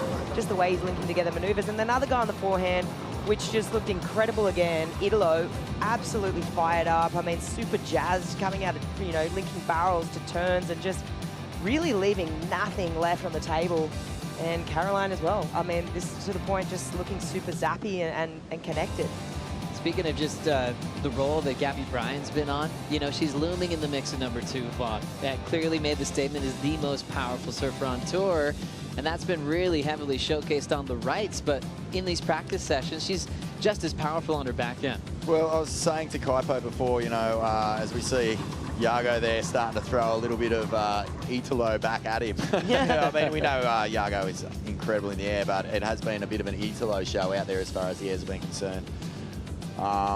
But yeah, I was saying to Kaipo before, you know, Gabby really made a big statement in the free surfs when the swell was up. Erin Brooks actually mentioned to me that she thought of all the women who were surfing in those bigger days, she was impressed with Gabby the most. I think that says something really. Erin has such a good understanding of this lineup and she won last time it was here. So she's seeing something in Gabby that she likes. Yeah, and we talked about surfers make it a gamble. For Yago, it was changing his coach at the start of the year. For Gabby, it's changing the coach, you know, after J-Bay and after a win, parting ways with Richard Dogmarsh and using local knowledge with Tahudai Henry in Tahiti. She got the best barrel of her life there. And then calling up a longtime CT standout, 2 U.S. Open's titles for Brett Simpson. So Simpo's here in Gabby Bryant's corner. I think it is interesting because, you know, she's somehow become this underdog conversation, like, you know, but I believe that that can't be true. You look at the momentum that she's carried from Chobes to, as we see Yago just getting hitted on that end section. But you look at the momentum Gabby's had from Chobes, and like that was undeniable just watching that progression in her surfing and backside tube riding, because I think that was the question mark, you know, before that previous event, and that question's been answered. She's answered it. We know she's going to rise to the occasion if that challenge is there and if those bigger barrels are on offer tomorrow. So, yeah, without a doubt, that top 5 picture, it's hard to, you know, really pick one of who's going to be, you know, at that final boss of Molly. And I suppose it does go to your support crew on planning the day. You know, Gabby Bryant's going through this for the first time, you know, to try to entertain the idea of what is it like to be world number 2? What is it like to see people running towards you? And then you've got to start hot because you don't really have time to have a warm-up match. I wonder how much of an advantage it is for the crew who have actually surfed in this format before. I think it's huge. I actually think it's massive because the day moves so quick. As you were saying, Joey, like there's going to be factors in there that you hopefully your coaches are well across, like spending an entire day on a boat for a start and then still having the energy and the focus to go out there, you know, 20 minutes after you come in, if you get through your heat, not lose yourself in all of that energy of the day. And I think if you've been through that before, you're going to be really a lot more comfortable as it's playing out. But, you know, it's there. It's sitting there for Gabby. Only a couple of heats to get it done. And, yeah, I think she'll really enjoy it if the juice fight like kicks in. Gabriella Bryant after a practice session hanging out with Ronnie Blakey on the boat. Here with Gabriella Bryant, who's coming off her best ever championship tour season. 3 wins, more than anyone else on the CT, Gabby. Congratulations, firstly, on making this final 5. And just tell us how you're feeling. It feels like the day is upon us. Yeah, I mean, obviously, I'd be lying if I said I wasn't nervous, but also just so excited. It's kind of like tomorrow is just like you give it your all and just leave it all out there, and that's the best I can do. So, yeah, obviously I want to win so bad, and the world title is a dream of mine. But yeah, it's been an incredible year, so much to be proud of already, and to see if I can just put the cherry on top. Amazing. Your performances this year on the forehand in particular, you blew minds. Let's put it that way. Extremely dominant on the forehand. How are you going to get it done on your backhand where you're still chasing your first win with that approach? Yeah, I mean, there's no better place to get your first win on your backhand than here right now. So, I mean, I'm confident in my backhand. I'm really confident on my forehand. I stand up on my forehand, and it just is so natural to me. But between here, the last few weeks, and Tahiti, I'm definitely gaining confidence. And just a huge goal of mine is just to keep improving, and I think I've been doing that. So give it my best shot tomorrow. When you get to this point, are you paying any mind to your rivals as they move through the draw, or is it just simply focus on your own game, stay in tune, and formulate a good game plan with the help of Brett Simpson to shut this thing down? Yeah, I definitely think it's just focus on myself. I was talking to one of my friends and had some really good advice, like wasting your energy and focus on someone else isn't going to help you, so just stick to you and your strengths. And yeah, I think out here, forehand and backhand is so different. You're almost looking for a different kind of wave. So yeah, I'm just really focusing on myself and doing everything I can to be the best tomorrow. It's been a magic year, and I'm sure it'll be even more magic for you if you could get that world title, but it's going to be a fantastic show. We wish you all the best. Thank you so much, and to everyone back home watching, I know that I have so much love and support back home and around the world, so thank you everyone, and yeah, tomorrow's showtime. Let's do this. Thank you so much, Ronnie, and a big happy smile that you always see on the face of Gabby Bryant Every heat this year on tour has been impressive from her, picking up 3 big wins as we're still enjoying our time at the Fiji Marriott Resort, Momi Bay. Let's break down the run that we'll see for the women's side. Gabby Bryan, you see, is waiting in that number 2 seed. Her first match will either be between Katie, Caroline, or Betty Lou. Wow, it's just so crazy.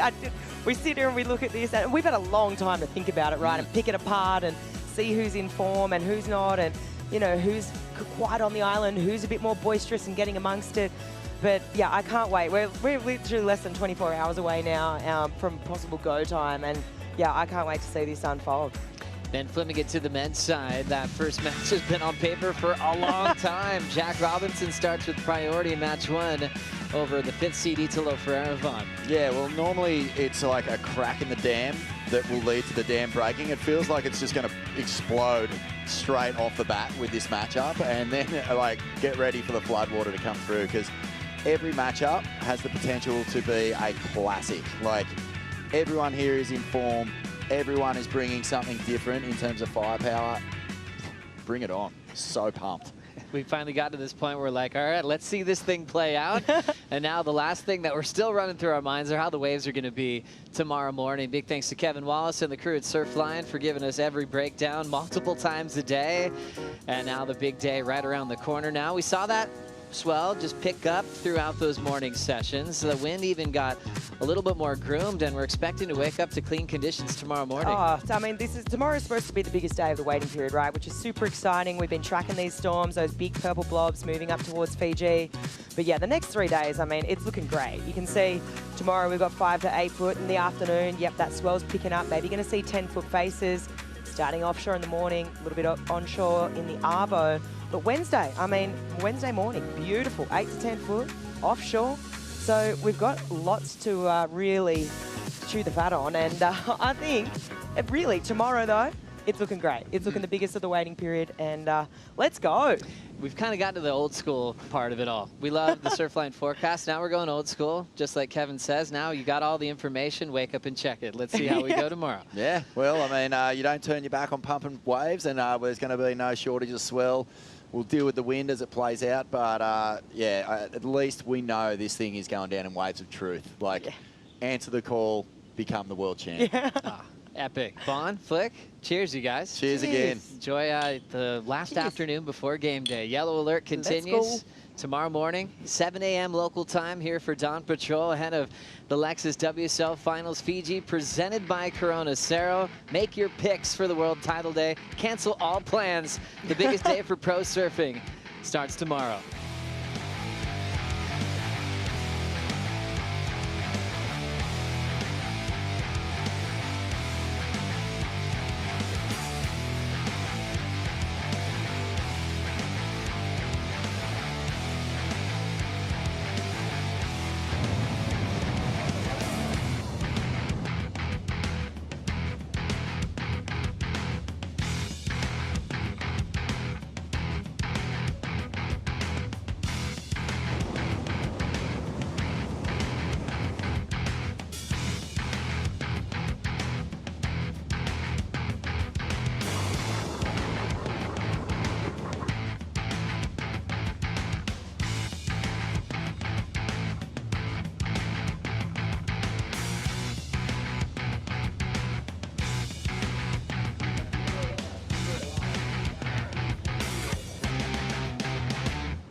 This copyrighted event broadcast is produced by the World Surf League for broadcast around the world and may not be retransmitted, reproduced, rebroadcast, or otherwise distributed or used in any form without the written consent of the World Surf League.